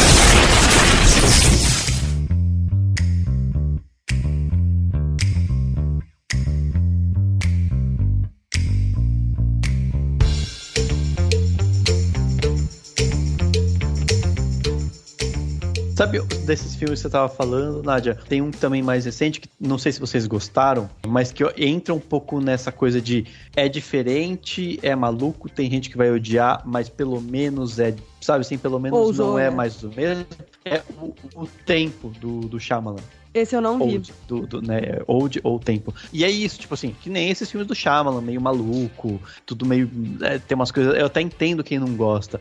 Mas você fala, cara, ele é doidão e, tipo, a proposta dele é essa, sabe? E ele tem uma reviravolta, aquele finzinho que dá aquele tchan, assim, do que é realmente, que pode realmente chatear algumas pessoas de falar, pô, que nada a ver, que forçado. Mas nem a Vila, né? Que as pessoas têm trauma até hoje. Exatamente. É o jeito Shyamalan de fazer roteiro, de fazer. Então, mas funciona, sabe? Tipo, é o jeito dele, ainda né, autoral dele, mas, sabe assim, é maluco, é doido, é diferente. Pelo menos isso, né? Pelo menos você não tá nessa mesmice, né? Então, assim... sei lá, outros diretores fariam um negócio muito mais quadradinho e ele pelo menos dá uma viajada. Então, é um pouco isso, sabe? Tipo, né, assim, tentar encontrar o que né, surpreende. Acho que a questão é essa mesmo, verbo, né? Surpreende. Por isso que eu acho que, assim, quando a gente começa a ver esses pequenos movimentos, assim, de que os grandes estúdios começam a fazer, de trazer um pouco mais pra perto esses diretores mais autorais e entregar na mão deles, tipo, grandes obras, tipo, é uma coisa que... Grandes franquias. Grandes franquias, eu acho que é uma coisa que, assim, vale a pena a gente ficar de olho, sabe? E a gente realmente, tipo, prestigiar e tal. Porque a Nádia bem lembrou aqui do Batman agora, que, tipo, era uma coisa que, assim, deram o tempo, mas eu acho que também já tinha aquela coisa de, já macetamos tanto esse personagem, sabe? Que agora falta o que fazer com ele? Pô, entrega pra um cara autoral... né? E deixa o cara fazer um negócio com esse monte de referência. Mas e tal. foi o que a Warner fez com o Batman nos últimos anos, né? Assim, tipo, Nolan é autoral, o Zack Snyder, você pode falar o que for, ele é autoral, né? Pode ser ruim da sua opinião, mas ele é autoral. Não, mas não era um filme do Zack Batman, Snyder, né? Ele é autoral, mas... sei lá, eu não sei explicar. Ele é autoral, mas é uma coisa querer parecer inteligente e na verdade não ser assim tão inteligente, sabe? Sim, e aí, sim. Não chega a ser o mesmo padrão. Tá aí o filme dos zumbis lá em Las Vegas. Mas ele tem umas coisas que dá pra você, tipo, analisar e tal. Mas não, sim, ele tem... Cara, eu gosto muito de Sucker Punch, que é dele, é irado. Sim, sabe? sim. Mas... mas é que esses filmes não eram do Batman, não era um filme do Batman. Eu tô falando assim, claro. O último grande filme do Batman que a gente teve foi Nolan, né? E já faz alguns anos. Aí o personagem, ele foi voltando com Liga da Justiça, não sei o que, uma aparição aqui, outra ali e tal. Mas, assim, beleza, vamos resgatar esse personagem. O que fazer agora? Pô, entrega lá na mão do Matt Reeves, um cara que fez uma boa franquia, por exemplo, com Planeta dos Macacos e tal, Cloverfield e tal. Um cara bom. Deixa ele fazer do jeito dele lá. O cara vai, faz, entrega um produto legal. A própria Chloe Zhao, tipo, traz ela pra Eternos e daí, bom, beleza, a mulher acabou de ganhar um Oscar, entrega pra ela, dá uma franquia grande pra ela, vamos ver como é que ela se comporta e tal. Eu acho esses movimentos, assim, interessantes, porque daí é um tipo de filme que ele pode até pecar, de repente, nisso, de, não foi tão bom, a galera não gostou, não teve a bilheteria tão boa quanto se imaginava e não sei o quê, mas você começa a perceber uma certa tentativa, sabe? De fugir um pouco dessa pasteurização aí. Um projeto que eu tenho muita vontade de ver, se realmente acontecesse, é um filme, e sempre vira e mexe, vem essa lenda, entre aspas, mas um filme de Star Trek dirigido pelo Quentin Tarantino. Nossa, cara, isso eu tenho muito medo, eu não. É uma curiosidade mórbida, mas tipo, com certeza todo mundo assistiria, porque não, eu assistiria, mas eu já iria morrendo de medo, assim, porque primeira coisa que ele ia fazer ia ser filmar o pé de alguém e... sim. Não. Mas deixa o meu santuário aqui, pelo amor de Deus. Um pé de um alien, né? Coloca ele no Star Wars, que eu já não ando satisfeita mesmo. Se fizer problema, não é problema meu, sabe? A gente já viu o Robert Rodrigues em Star Wars American. Cara, eu achei bom, sabia? Os episódios que ele dirigiu.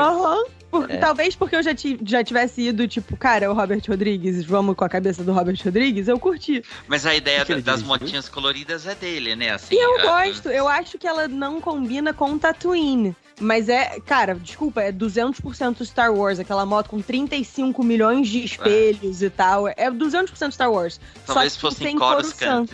Exato. Isso. Entendeu? O problema do Robert Rodrigues é que faltou alguém ali pra explicar pra ele o lore de Star Wars. E olha só, essas motos não cabem em Tatooine. Vamos jogar eles pra Coruscant? Resolvido. Imagina que legal começar um filme do Star Trek dirigido pelo Tarantino com uma conversa tola lá de dois caras da tripulação falando sobre, sei lá, uma coisa trivial, sabe? Assim, isso é muito legal, cara. Então, mas isso assim... que eu falo, tipo, a Nádia falou assim, eu teria medo de ver.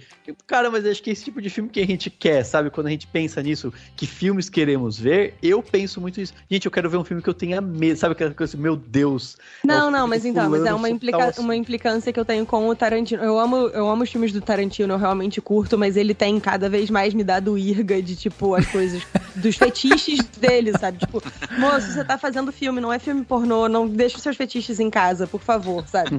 É só isso. Mas eu gosto dos filmes dele, eu acho que ele poderia dar super certo. Cara, eu acho um filme de super-herói escrito pelo Tarantino ia dar super, super, super certo. E eu acho que a gente precisa explorar mais, tipo, brincar um pouco com as caixinhas. Por que o The Batman dá super certo? Porque é um filme de super-herói, mas ele é um filme de detetive, ele é um filme de terror um pouquinho. Ele tem essa pegada do medo do escuro, do não sei o que é muito maneira. E brincar um pouco com essas caixinhas. Pega, sei lá, vai fazer um filme de princesa, beleza, mas e se a princesa, sei lá, for mais abrutalhada, igual a gente viu no Shrek, sabe? Brinca um pouco com a expectativa da galera também. Tira um pouco essa coisa de tipo, o super-herói vai conseguir fazer o que ele tem que fazer e tal, e ele vai ser incrível, blá, blá, blá, blá, blá, blá. Acho que a gente pode sair um pouco desse marasmo. Se a gente botar as pessoas... Pega o Jordan Peele, que dirige terror mais diferentão, bota ele pra dirigir um filme de super-herói, sabe? Isso vai ser irado. Sim. Não, e você sabe que tem coisas assim, ó, tipo, a gente tem esses grandes diretores que a gente sempre espera, né, por filmes deles, porque é filme daquele diretor. Você sabe como ele vai trazer mais ou menos ali a história, como ele vai construir, quais são as características dele e tal.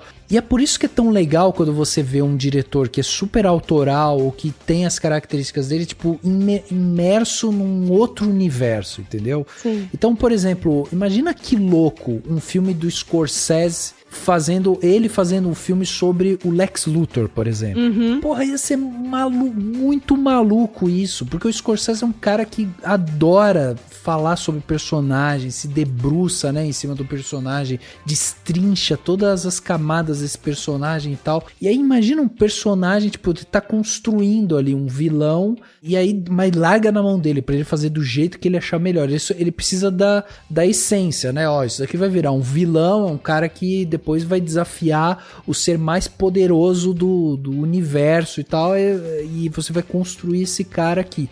E larga na mão dele pra fazer, entendeu? Pois é. Mais ou menos como a gente viu ali com Coringa também, né? Que fizeram isso. Então, tipo, essa ideia de você ir trazendo diretores de fora e você, tipo, entregando essas coisas pra eles, porque assim, esses caras não vão deixar de fazer as obras autorais deles, entendeu? Vai continuar. O próprio Jordan Peele, que tá cada vez mais ficando forte, né? Nessa área do terror, do suspense e tudo mais. Cara, imagina que legal o cara pegar essa linha do suspense e aí ele encaixar isso com uma animação, por exemplo, entendeu? Uhum. Pô, faz uma animação pra Pixar de suspense, um troço totalmente louco, sabe? E é uma coisa assim, que nem você falou do Scorsese, eu acredito muito que sim, o Scorsese em si não aceitaria fazer um filme sequer próximo disso. Mas até aí tudo bem, é só um exemplo no sentido de ser um diretor renomado. É um filme que eu quero ver e ninguém vai fazer. Tá?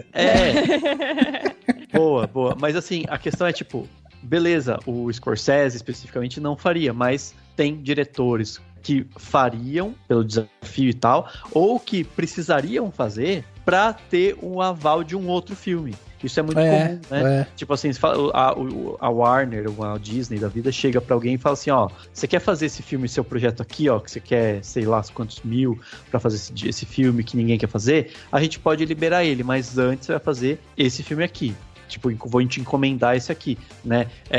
Foi o próprio George Miller, né? Tipo, antes dele conseguir fazer o último Mad Max, ele fez um monte de coisa, fez animação, fez coisa pra caramba. O George Miller tem esse perfil de quem faz várias coisas, que aceita projeto encomendado. E é muito, muito bom como diretor. E você tem vários que se não forem necessariamente uma pessoa que vai mergulhar nisso, tipo o Taika Waititi, né? Que agora que também tá com vários projetos e tal, você pelo menos vai ter alguém que aceite fazer só pra poder fazer o projeto dele depois. E isso já funciona também, acho. Né? Sim, Por falar no Taika Waititi, vou aproveitar, já vou até antecipar, vou dar um spoiler do meu plano de detalhe, mas vocês viram Our Flag Means Death? Não. Cara, é uma série de pirata, com tudo o que você esperaria de uma série de pirata, mas com o tempero do Taika Waititi. Que bagulho incrível de assistir. Tipo, eu maratonei a série desesperadamente, porque eu não conseguia desgrudar da TV. Foi muito, muito, muito maneiro. E, total, Taika Waititi pode dirigir, fazer o filme que ele quiser, que eu tô lá, sabe? Sim, sim. Eu sei que vai ser fora da caixinha, entendeu? Não vai ser, de novo isso. E o próprio Ryan Coogler, né, que tá no segundo, fazendo agora a continuação do Pantera Negra, que tem algo, né, que tipo, o Pantera Negra foi um dos que se salvam aí de tudo que a gente falou, né, dos filmes da Marvel, que estão mais o mesmo, dessas produções, e que vamos ver como é que vai ser o segundo, porque afinal de contas, muitos problemas no meio do caminho. Mas o fato é que ele também é um diretor muito bom, que sabe fazer coisas muito boas, e que tá nesse entremeio entre o autoral, o cara que pode fazer um filme mais diferentão, e o mundo hollywoodiano, blockbuster, comercialzão, né? Então, é que essa galera aí, esses diretores de nome e tal, os caras... Cara, o difícil, assim, é os caras hoje se submeterem às vontades do estúdio, sabe? Porque, no final das contas, passa por isso, assim, a vontade do que o estúdio quer impor e tal. E aí o cara já tem um nome, já é conhecido no mercado, a galera vai pro cinema pra ver o filme dele e tal. Aí o cara, sabe, não vai ligar agora pra, tipo, putz, vou ter que fazer o filme do jeito que o estúdio quer, porque o estúdio quer que meu filme não tenha violência, porque vai ter a grade que ele quer que pega de 12 anos, sabe, pra frente e tal. Então não pode ter cenas de sexo, não pode ter sangue, não pode ter isso, não pode ter aquilo. E os caras não estão mais se submetendo a isso, sabe? Então, tipo, o estúdio chamar um grande diretor pra dirigir, tipo, algum filme gigante, né, de uma franquia e tal, tipo, largar na mão do cara e deixar o cara fazer do jeito que ele quer. Tipo, é isso mesmo que a gente tava falando aqui do Tarantino, né? Porra, o Tarantino fazer um Star Trek, beleza, mas vai ter sangue, entendeu? Aí o estúdio não vai querer que tenha sangue. O Tarantino vai se curvar a essa vontade do estúdio? Não vai, cara, não vai. O próprio Batman que a gente tá falando, Matt Reeves, ele teve que liberar.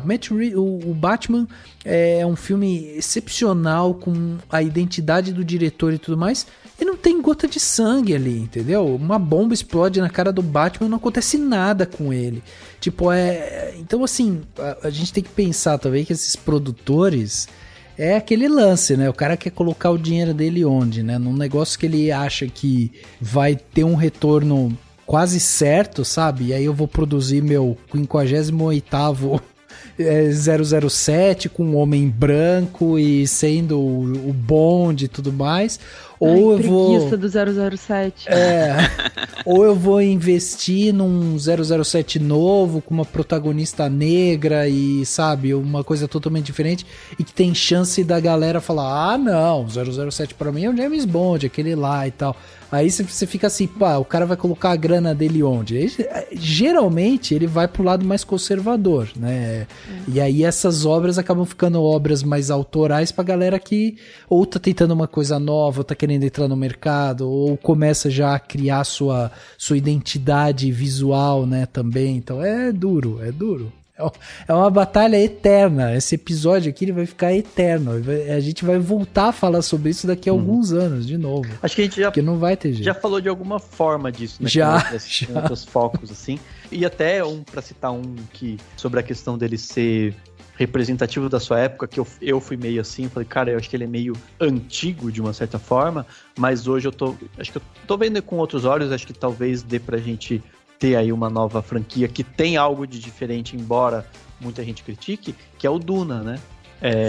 Que assim, eu entendo quem critica, entendo quem não gosta, porque ele é assim, ele é assado, mas o fato é que ele traz uma proposta. Traz. O Villeneuve vai fazer 2. Já fez um, vai fazer o segundo. Sim. Depois, a Warner, ela vai continuar, sabe? Tipo, provavelmente, né? Assim, vai ter série, né? Exatamente, vai ter série. Talvez ela continue de outras maneiras. Talvez pelo menos isso, né? Tipo, continuar de outras maneiras seja um caminho razoável, que nem vão fazer o remake de Parasita, só que em forma de série, né, na TV americana. Então, assim, pelo menos isso, sabe? Pelo menos é um formatinho diferente e tal. Mas é isso, tipo, vão continuar, e aí você pode depois entrar numa mesmice, ou não, depende do que fizerem, mas o fato é que acho que o Duna em si, ele traz uma proposta diferente, né, assim, ele traz algo de novo, não é super novo, mas ao mesmo tempo, enfim, começa uma franquia baseada num livro muito famoso, tem tudo, né? Tem todas essas questões. E o Villeneuve, ele teve jogo de cintura pra adaptar Duna, né? Porque eu li o livro. Cara, o livro é insuportável, eu vou confessar aqui pra vocês. Eu só li Duna até o final porque eu botei na minha cabeça, vou fazer um clube de leitura de Duna, vai ser maneiro, não sei o quê. Irmão, que livro chato de ler, porque o Frank Herbert, ele não quer saber se você tá acompanhando a história. Ele criou lá o universo na cabeça dele e te joga ali no meio e ele não vai te explicar nada, não te contextualiza nada e vamos que vamos. Você aprende, tipo, do meio pro final do livro, todas as coisas que estão acontecendo ao mesmo tempo. E um monte de termos novos e tal. Aí eu li e eu fiquei assim, cara, que desgraça. Meu Deus. Mas aí, quando eu fui ver o filme, eu falei, cara, o Villeneuve soube localizar a pessoa que não leu Duna de todo aquele universo gigantesco que o Frank Herbert desenvolveu com bastante tranquilidade, né? Olha só, é isso aqui, tem essas casas, tem isso, tem aquilo, blá, blá, blá. E ficou bom, ele deu toda a informação que você precisava e deixou o que você não precisava para um outro momento. E isso eu acho que foi muito bacana e é o resultado de você ter uma pessoa, porque pelo que o Villeneuve falou em entrevista e tal, ele curte Duna. Então, tipo, é um cara que conhece e ele vai saber te contar. É mais ou menos igual você pegar uma pessoa que gosta muito de Star Wars e, pô, faz aqui o Star Wars, mas, tipo, é uma pessoa que gosta da história do Star Wars e não do Luke especificamente. Sim, pois é verdade. I suppose next you're going to tell me that I can use the Force to heal wounds. Oh, you can. My granddaughter is so powerful. You have a granddaughter? Oh, no, you stop it right now. This is so exciting! We gotta tell everybody! Hey, Sith spirits! Ignore him! Have you heard the news? Palp is a grandmother! Shut up! Palpatine got busy? I don't want to think about it.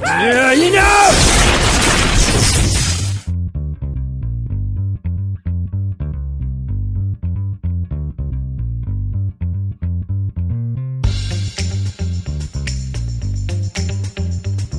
Deixa eu trazer uns dados aqui que eu acho que são interessantes aqui para toda essa discussão que a gente está tendo, que é o seguinte, apesar, né, da gente falar aqui dessas repetições e tudo mais, existem algumas pesquisas e aí não tem nada assim, tipo, muito oficial e tal, né, são pesquisas feitas às vezes por algumas revistas e tudo mais, que indicam que a quantidade de remakes, reboots e sequências, elas vêm aumentando ao longo dos anos. Para vocês terem uma ideia, em 2017, 18% dos filmes eram remakes, reboots ou sequências, né? Aí depois, em 2019, isso caiu um pouco para 12,5%. E aí depois isso daí voltou a aumentar. E aí hoje ele anda aí na base dos 22% mais ou menos. Então, assim, existe, né, essa questão que é realmente, a gente começa a ver essa tendência aumentando. E por que que aumenta? E aí entra um outro dado histórico que eu acho importante a gente colocar aqui e até pautar, né, de uma forma mais fácil aí para que os ouvintes também entendam. Nos anos 80, a gente teve a popularização do VHS, né? E aí a indústria cinematográfica, ela tentou equilibrar a queda nas vendas dos ingressos e aí ela começou a aumentar o preço justamente dessas fitas, que eram os VHS. Então, assim, o VHS chegou para justamente trazer o filme para dentro da casa das pessoas e isso impactou a indústria cinematográfica. E aí eles começaram a tentar aumentar o valor do VHS, para que ainda assim as pessoas fossem até o cinema, né? Então, para vocês terem uma ideia, um filme em VHS, na época, em 1980, ali nos anos 80, ela chegou a custar mais de $80. Então, era muito caro. E aí teve uma revolução, né, quando foi lançado Top Gun, Ases Indomáveis, que saiu em 1986, que daí a Paramount, que estava lançando o filme, conseguiu lançar o filme por $26,95. Isso popularizou demais, né, o próprio VHS e tal. E a Paramount só conseguiu fazer isso porque ela colocava um comercial da Pepsi antes dos créditos do filme, e aí isso acabava ajudando a custear também, né, a produção dos VHS. Só que daí, no início dos anos 2000, a gente chega lá com o DVD, e aí os distribuidores, eles querem voltar a aumentar seus lucros. E aí o que começa a acontecer? Com essa nova tecnologia, ela acaba sendo mais cara do que o VHS. Por que ela é mais cara? Porque ela tinha uma capacidade maior de armazenamento e a qualidade também era maior, então cobrava-se mais caro, né? E aí isso foi sempre acontecendo, tipo, todas as vezes que eram lançadas novas tecnologias, o valor era maior. Então Sim. Pensa lá, sei lá, no próprio Blu-ray, né? Quando o Blu-ray saiu, ele era mais caro que o DVD. O DVD, quando saiu, ele era mais caro que o VHS. Então isso foram tecnologias que foram surgindo, que daí de alguma forma aumentava o preço, né, dessa distribuição aí. E aí a gente chega no cenário atual, que são os serviços de streaming, né, que daí começa já ali em 2010 e por aí vai. Que daí chega essa parte do streaming e aí o público ele passa a frequentar menos as salas de cinema. E aí o poder sai das distribuidoras, né? Porque antes as distribuidoras faziam isso. Como eu falei na história lá do VHS, a Paramount conseguiu diminuir o preço do VHS e vender mais. Então ela tinha o controle maior, né, em toda a cadeia de venda do filme. Aqui no caso do streaming, não, a produtora ela perde, e a distribuidora, né, ela perde um pouco desse controle. E aí as pessoas deixam de ir nas salas de cinema e elas muitas vezes optam por daí assistir o filme em casa, na TV, na internet, enfim.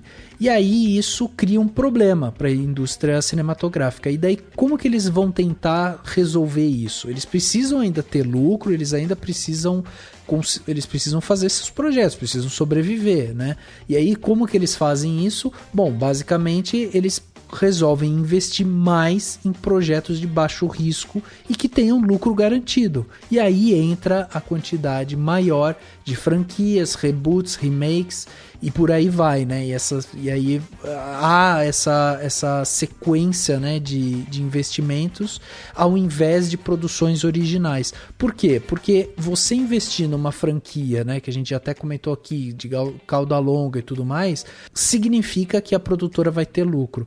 Então veja como uma cadeia de eventos, né, lá desde o VHS, da distribuição e tudo mais, impacta na produção propriamente do que a gente assiste e como que isso influencia exatamente nas histórias que são contadas também, né? Enfim, isso é para exemplificar, né, pra gente ter um relato histórico, para as pessoas entenderem exatamente, né, como que a gente chegou até aqui. Agora, até entrando um pouco nisso, nessa questão de produção e tudo mais, por exemplo, vamos pegar um exemplo prático aqui, ó, de um filme que provavelmente vai trazer lucro e tudo mais. Um cara que tá investindo muito tempo na sua história, que tá ali, que tá pensando que provavelmente vai ter um retorno forte, né, em termos de lucro também pro estúdio, é o James Cameron, né, com Avatar 2, que tá pra chegar, e não chega, e esse é um filme... Pois é, esse é um filme que a gente não sabe o que vai vir. A minha esperança é que todas as vezes que o James Cameron resolveu desenvolver uma tecnologia nova e ele, sabe, mergulhou naquela história e tal, ele trouxe coisas interessantes, entendeu? E esse filme tá levando tanto tempo pra chegar que eu espero que ao menos a gente entre no cinema e fale assim, caralho, que imagens maravilhosas, incríveis que esse cara construiu pra gente, sabe? Porque assim, então... a história em si tava fechada, né? Era mais um que, tipo, fechou o tampo e tal, ok. E aí, não, eu tenho mais coisas pra contar. Moço, da onde? E fica a pergunta, será que as pessoas querem, tipo, imagens lindas? Tipo, imagem linda por imagem linda, gente, sabe? tanto faz, né? Assim, é legal, assim, mas dentro de uma história bacana. Então, tem isso também, tipo... todo mundo quer quando imagem a gente viu linda, o primeiro Avatar, a gente Blade queria... Runner, né? Pega uma imagem linda. todo mundo quer imagem linda. Não, mas pera. E era o que a gente estava falando aqui, que um dos problemas é justamente que hoje a gente tem muita imagem linda e pouca história. Sim. E a questão não é nem é justamente imagem pasteurizada que não é linda, né? Tipo, hoje em dia tem alguns dos filmes de super-heróis, assim, que tipo, é um verde meio esquisito, né? Enfim. O filtro azul que o J.J. Abrams e o Zack Snyder são apaixonados, a câmera lenta que a galera bota em tudo. Exatamente, com tudo no green screen lá, você fica tudo meio genérico. Mas o que eu tô falando assim, quando a gente foi ver o primeiro Avatar, o mundo... Eu vou falar de um termo meio piegas, mas vocês vão entender. O mundo queria ver coisas em 3D, sabe? O mundo queria ver imagens lindas em 3D. Eu lembro que tava surgindo o Blu-ray, e aí você via o Blu-ray e falava, meu Deus, o Blu-ray, sabe? Hoje em dia, eu não sei se o mundo quer ver, sabe? A questão é essa. E aí até aí tudo bem, se você tiver histórias muito boas, ok, a imagem é maravilhosa porque faz parte. O problema é se você só tiver imagens bonitas. Daí as pessoas vão falar, tá bom, né? E tem um outro negócio com o Avatar que é o que me dá ranço, que é assim, eu lembro quando saiu o Avatar, vinha essa história, porque o 3D do Avatar, não sei o quê. E, brother, eu lembro de sair frustrada do cinema, de tipo... Que 3D, gente? O filme é pra Rafa dentro. Gostou, hein, Nadia? Não, ok. Assim, gosto. Mas, tipo, eu lembro de eu sair frustrada, porque eu tava esperando aquele 3D que sai da tela. Sim, e o filme é pra dentro. E eu fiquei tipo, mas todo filme é pra dentro, moço. Traz o filme pra fora. Foi a minha frustração, assim. É que eu tive mas eu não tive essa impressão o filme inteiro. Eu tive só no começo também, que ele vinha pra fora. Depois eu tive essa sensação que você teve também, de ele ser pra dentro. Mas eu lembro muito do encanto, sabe? De ser 3D e tal, e tá indo ver isso nessa tela enorme. E isso tudo eu lembro, assim. Era uma coisa que eu achava muito legal. E eu acho até que volta pra aquele lance que a gente tava falando, do distanciamento histórico, sabe? Porque isso que o Dani tava falando, a gente tava precisando ver, tinha um Blu-ray e tal.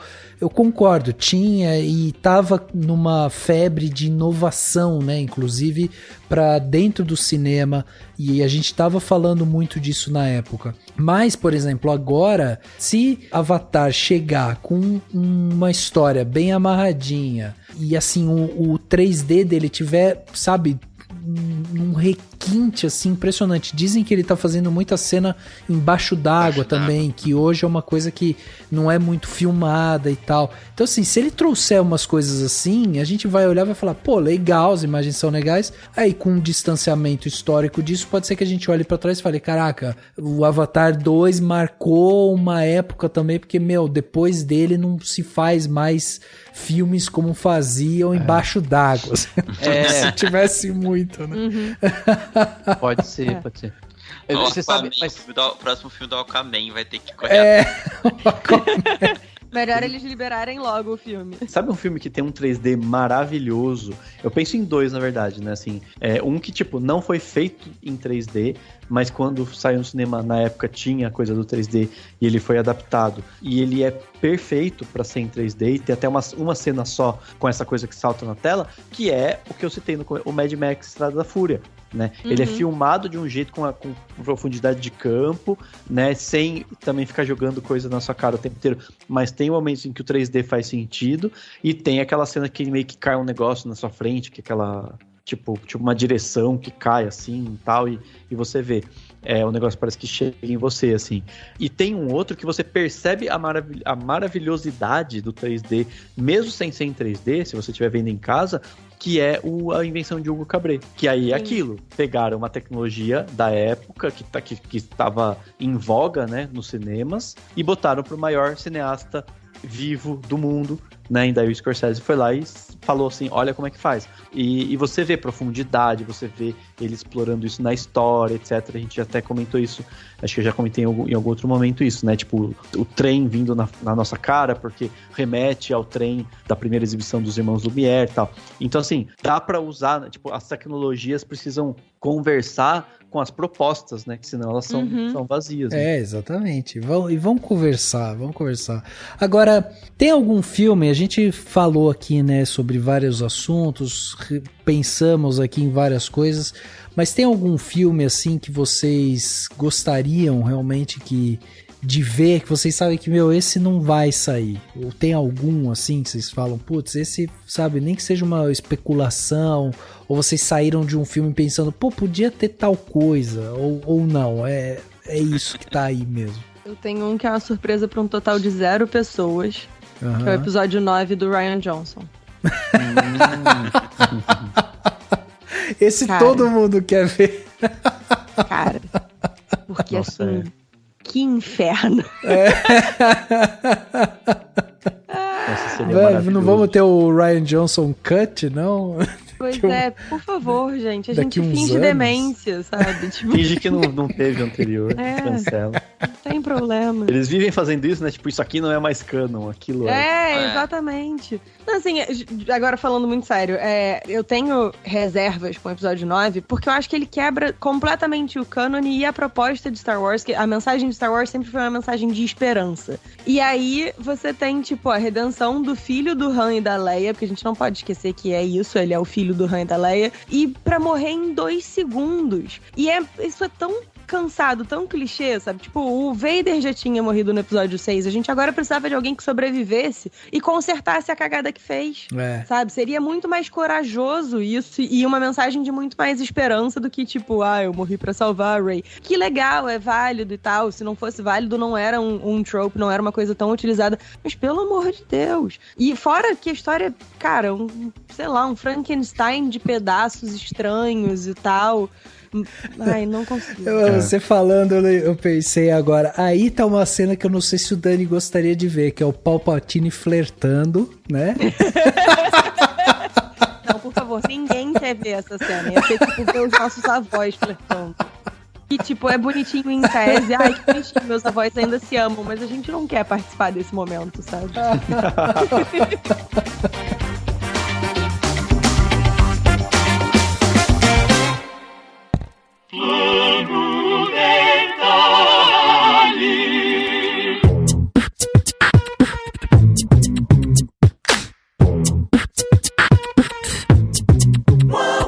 Plano Detalhe da semana, né? Aquele momento gostoso aqui que a gente vem aqui pra dar dicas pra vocês, né? Afinal de contas, a gente tirou esse podcast aqui pra reclamar. Basicamente foi isso. Pra ser velho e reclamar. Mas aí agora é aquele momento bom que você recebe uma dica e pode ir pra casa feliz, né? Fazer aquilo que a gente vai indicar aqui. Dani, vamos trazer aí o que você trouxe de bom aí pra gente, Plano Detalhe? Vamos lá então, vamos começar. Eu na verdade, sim, eu tenho uma dica de coisa pra assistir e tudo mais, mas antes eu queria voltar. Faz tempo que a gente não dá dicas, tipo, da vida, né? Assim, das da coisas, vida, enfim. E eu quero dar uma de saúde pública, enfim, né? Coisas importantes, que é a seguinte: tá tendo campanha de vacinas da gripe, né, agora, inicialmente para pessoas mais idosas, depois vão abrir para as crianças, e eu não sou elegível, né, nesses grupos, mas eu optei por pagar por essa vacina numa clínica particular. Eu sei que, claro, é uma dica para quem tem essa condição, né, porque vai uns 100 e tantos reais aí, se você te conseguir, mas eu acho que quem puder, seria muito legal isso, fazer, né, aproveitar para se imunizar contra a gripe também. Tem umas vacinas tetravalentes até nessas clínicas particulares que tem por aí.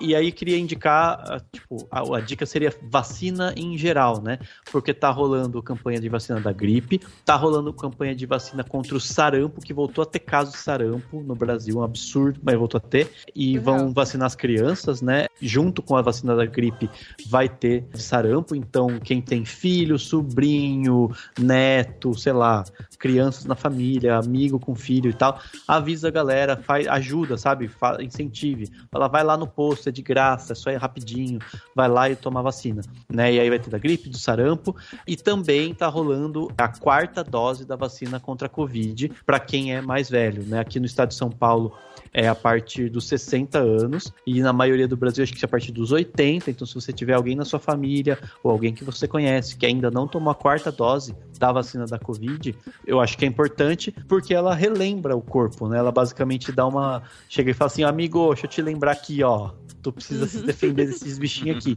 Então, é importante. Se tiver pra sua faixa etária em algum momento, tome também. Mas, enfim, queria deixar essa dica aí pra todo mundo. E se você que tá ouvindo o podcast, tem condição de pagar pela vacina da gripe, caso não esteja nem na faixa dos idosos, nem na faixa das crianças, enfim, tem as vacinas aí em clínicas particulares, e acho que vale a pena e tal, e é um investimento importante, que você ajuda a você e aos outros também. Dada esta dica de saúde pública para as pessoas, né, eu quero indicar uma minissérie, a gente falou até aqui de minissérie e tal, de coisas diferentes, uma minissérie que estreou faz um tempo já na HBO e na HBO Max, e que eu vi recentemente, e que realmente é muito boa, que é a Mare of Easttown, que é uma minissérie protagonizada pela Kate Winslet, né? É impressionante, assim, eu achei muito boa, muito bacana, assim, porque são 7 episódios, ela começa com uma alternância, você fica até na dúvida, eu fiquei até em dúvida, tipo,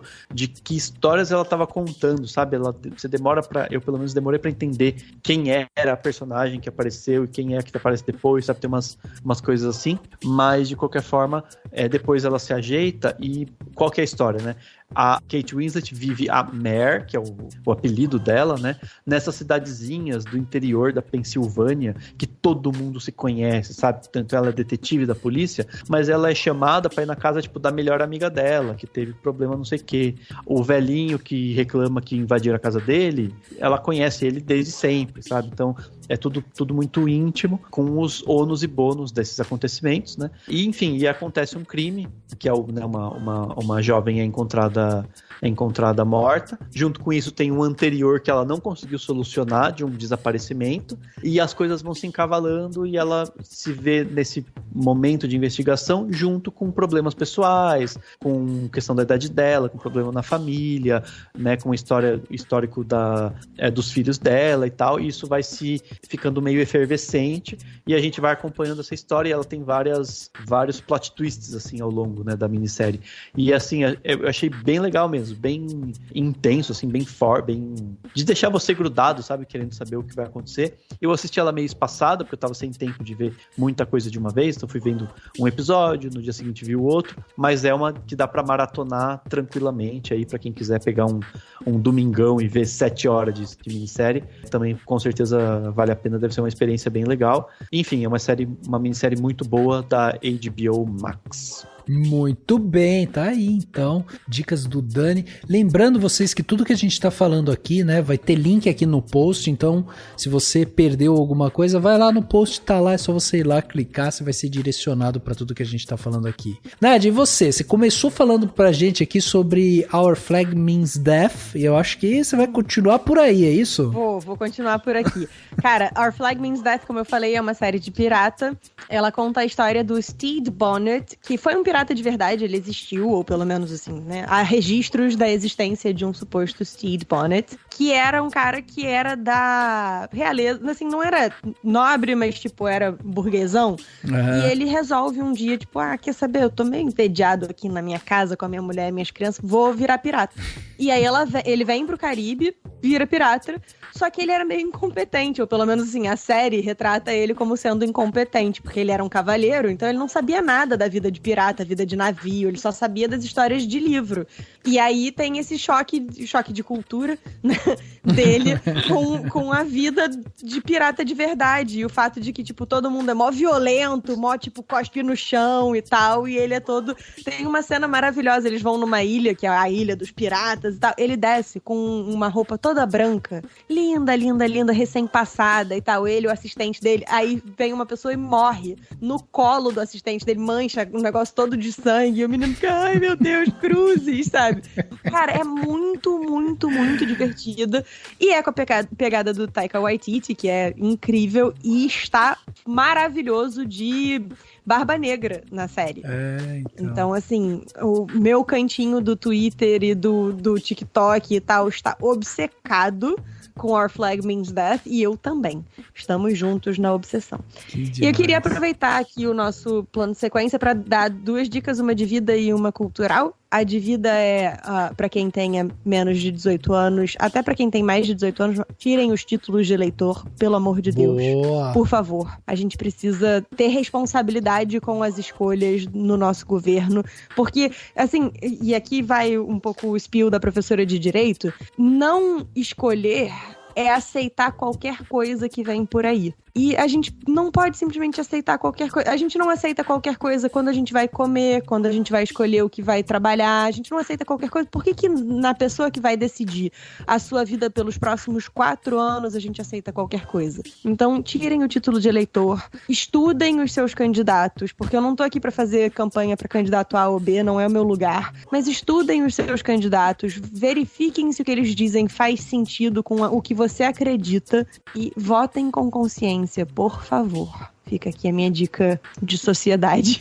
Aê, que demais. E a dica cultural é, pra quem não sabe, uma das várias vertentes do Goblin Caótico, que é esta que vos fala, da aula de escrita criativa. E a gente já tem 2 livros publicados, tem um que tá saindo agora também, que são as antologias, que é o resultado dos cursos que eu e a Natália, que é a minha parceira, que inclusive já participou aqui do Cinemação, sim. A Natália Ávila, a gente publica toda vez, quando termina a turma da antologia, a gente publica um livro com os contos das nossas alunas. E aí a gente já tem o Histórias Perdidas e o Grimório Encantado, que são livros de fantasia, com contos de fantasia, tem histórias minhas e de todas elas, e são assim, meus nenéns, eu sou apaixonada por esses livros, fica aqui a recomendação. E pra quem gosta de vilões, tá pra sair também o Contos do Lado Sombrio, que é a nossa antologia de vilões, que foi bem maneira, e o meu conto que tá ali é muito maneiro também.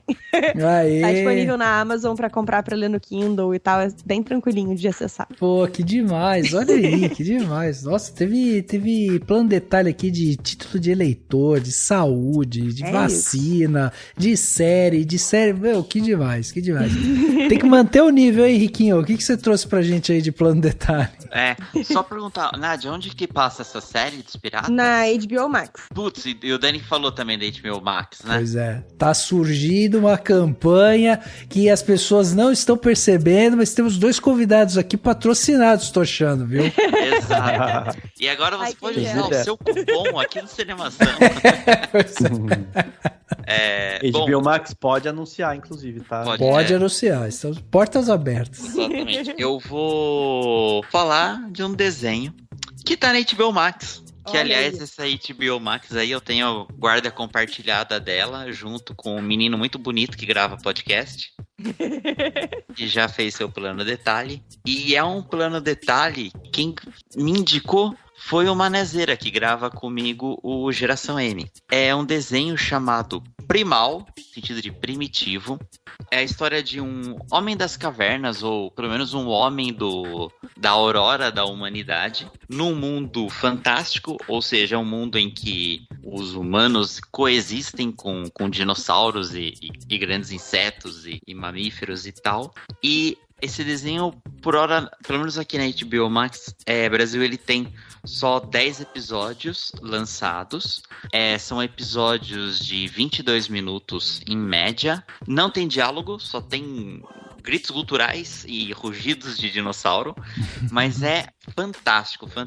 Ele saiu nos Estados Unidos, ele saiu pela Adult Swim, né? Que é do Cartoon Network e tal. E eu tô assistindo aos poucos as coisas e tal, mas assim, no começo eu estranhava, eu falei, nossa, mas não tem falas, ele não vai conversar, mas de repente você se pega no desenho assim, que você assiste um outro episódio, depois outro. Eu não sei se ele é 18 anos, mas eu imagino que ele seja algo assim, porque ele é Primal, o nome é Primal, mas poderia ser brutal, porque é sangue, vísceras, corpos dilacerados.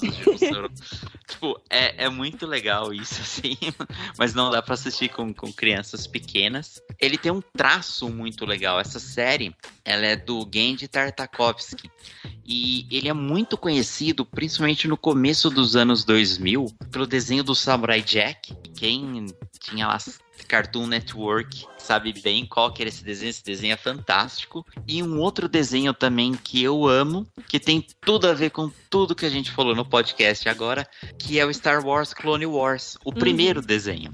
Então, meu primeiro, são 2, tá? Primeiro plano detalhe, então, é essa série Primal, rapidinho você assiste, 10 episódios de 22 minutinhos, de boa.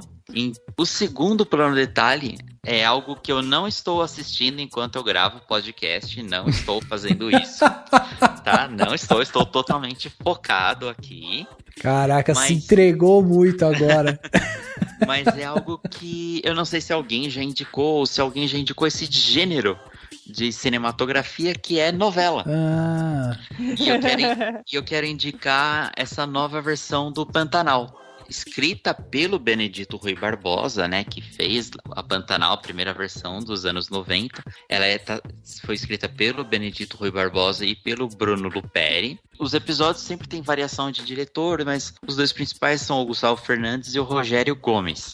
Ela simplesmente, tá magnífica, assim, as imagens do Pantanal, a história é muito legal, sabe? Eu lembro muito pouco do Pantanal antigo, passou pela Rede Manchete, quer dizer, era bem uma criança pequena nos anos 90, mas Manchete junto com Cultura era o meu canal favorito, porque na Manchete tava lá Cavaleiros do Zodíaco, até antes do Changeman, Jaspion, né, Flashman, e depois o Cavaleiros.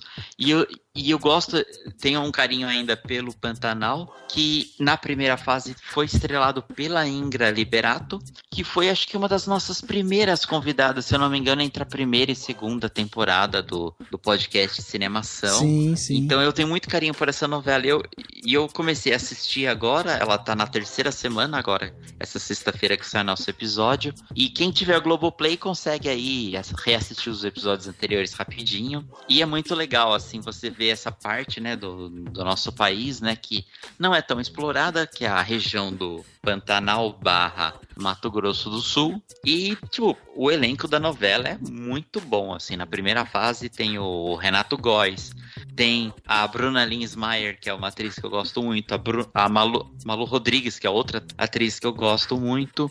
E para a segunda fase, que começou na terça-feira aqui dessa semana, entrou outras atrizes fantásticas, como a Dira Paz, a Camila Morgado, o Caco Ciocler. Então, eu quero indicar aí para quem puder começar a acompanhar Pantanal, por mais que não tenha o Globoplay. Vou assistir na Globo, da onde tá, putz, maravilha.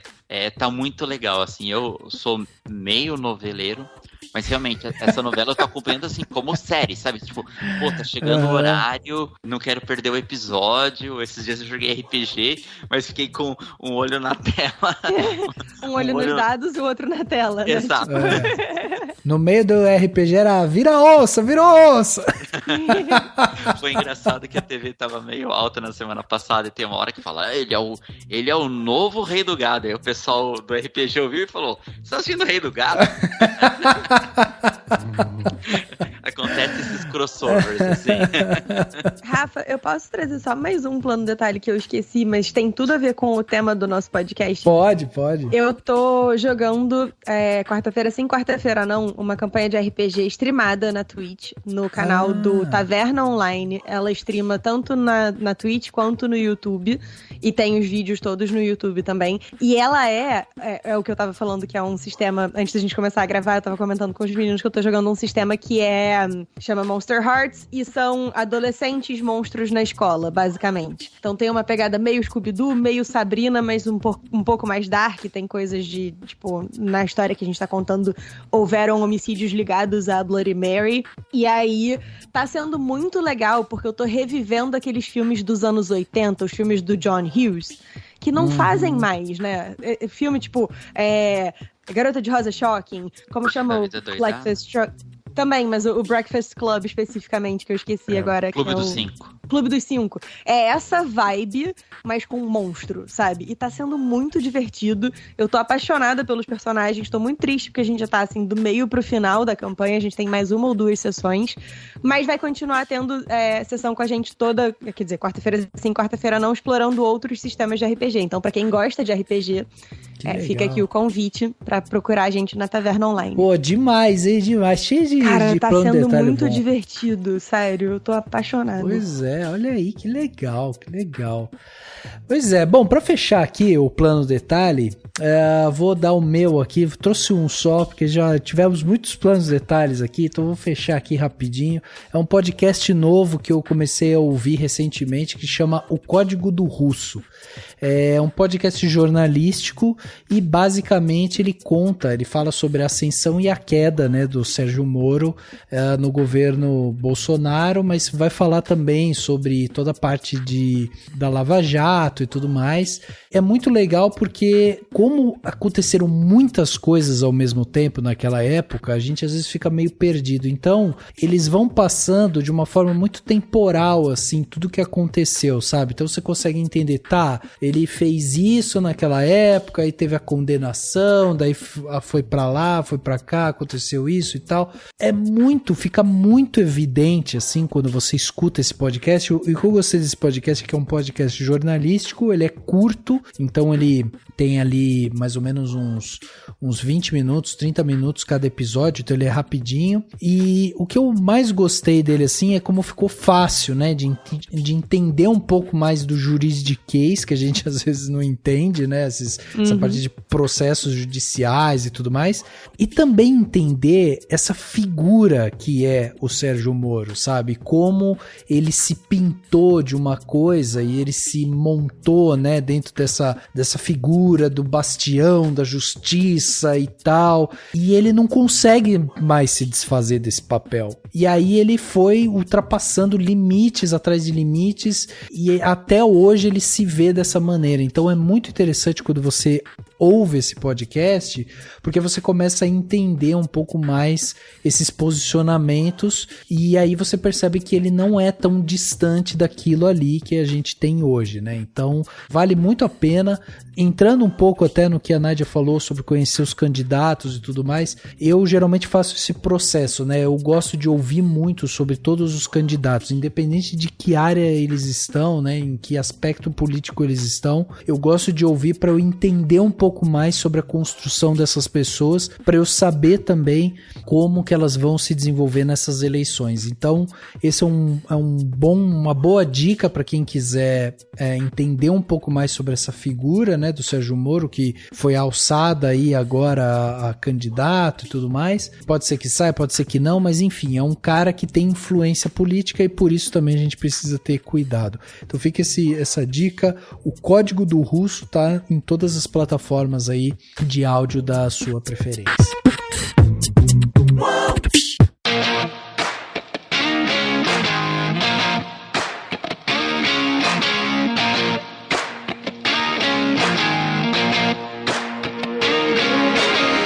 Bom, gente, chegando aqui no final do nosso podcast Cinemação 455, né? Batemos esse papo aqui sobre filmes que queremos ver ou filmes que não queremos ver mais.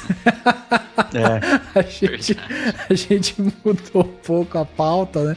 Mas tudo bem, foi ótima essa conversa, mais um papo maravilhoso aqui que a gente teve com os nossos convidados, que ajudaram a gente mais uma vez numa discussão tão legal aqui. Então, Nádia, queria agradecer sua participação aqui com a gente mais uma vez, muito obrigado pela sua presença aqui com a gente. Transfira todo o nosso carinho, toda a nossa admiração lá para os podcastinadores, tá? Também, os meninos lá. Eles sabem que a gente é fã deles, que a gente gosta deles. Mas enfim, já fica esse recado online aqui só para fazer uma pressão em você, Nádia. Mas eu queria te agradecer e queria que você deixasse também o convite para quem quiser te acompanhar aí, quais são os seus projetos, redes sociais e tal, como que o pessoal faz para te acompanhar. Queria começar agradecendo o convite, eu falei já no começo, mas eu vou repetir que é sempre um prazer vir para cá, sempre me sinto muito acolhida quando eu venho conversar com vocês, me sinto muito em casa, daqui a pouco tô pegando cerveja na geladeira e tal, não, já cerveja tá, eu não gosto, mas Coca-Cola na geladeira. entendeu? Deixando um chinelo velho aqui pra quando eu chegar e tal. É sempre muito bom conversar com vocês. Trago saudações calorosas dos seus colegas do Podcrastinadores. A gente tá aqui, todos nós, sempre de Maria Fifi. Eu hoje vou lá nos meninos e tal. É sempre divertido o momento em que a gente sabe que o outro vai participar. Legal. E pra quem tenha gostado do meu tipo especial de caos, vocês podem me encontrar como @experimento237, tudo junto, em qualquer rede social, Twitter, Instagram, TikTok. O meu YouTube tá parado, eu pretendo voltar com ele falando especificamente sobre RPG, porque é o que tem me dado mais alegria, porque como vocês viram, eu estou um pouco frustrada com a nossa produção cultural de modo geral. Mas se você gosta de RPG e gosta de, na verdade, de criações narrativas de modo geral, quando eu voltar pro YouTube ele vai ter essa pegada e vai ser bem divertido. Tem os livros que eu mencionei e é isso, me acompanhem, tem um monte de novidade por vir. Muito bom, muito bom. Muito obrigado, Nádia, de novo pela sua participação aqui. Queria deixar aqui registrado o meu agradecimento pelo belíssimo presente de Natal que eu recebi com o meu R2D2zinho, tão bonitinho. Ele tá aqui do meu ladinho, depois eu mando foto pra vocês. Olha, é verdade, que demais, é verdade. Foi muito fofo, meninos, obrigado. Ficou legal, né? E ele mexe as perninhas, isso que é o mais legal. Sim, ele é muito gostoso. Henriquinho, obrigado pela sua participação aqui com a gente, mais um podcast, mais uma vez, maravilhosa participação, apesar da pouca atenção por causa de Pantanal, né? Era assim, ou prestava atenção na Rafael Arinelli ou na Maria Marroá. Bom, não, aí não tem como, né? Rafa, obrigado aí pelo convite, muito bom gravar com vocês e gravar junto com a Nádia também.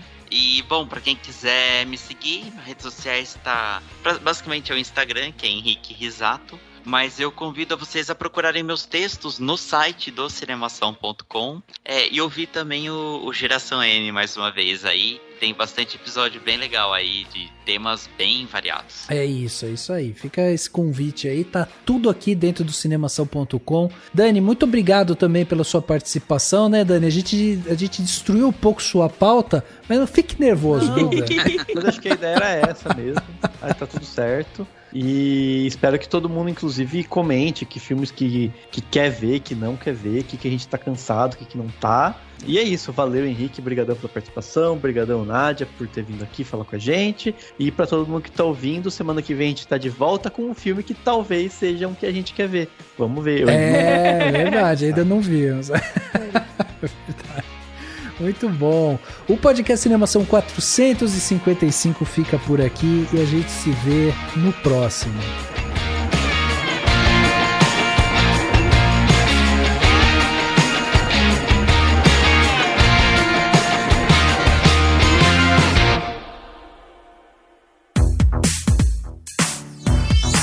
Esse podcast foi editado pela Isso Aí Design. Tudo isso é forma com função. É design estratégico. É isso aí.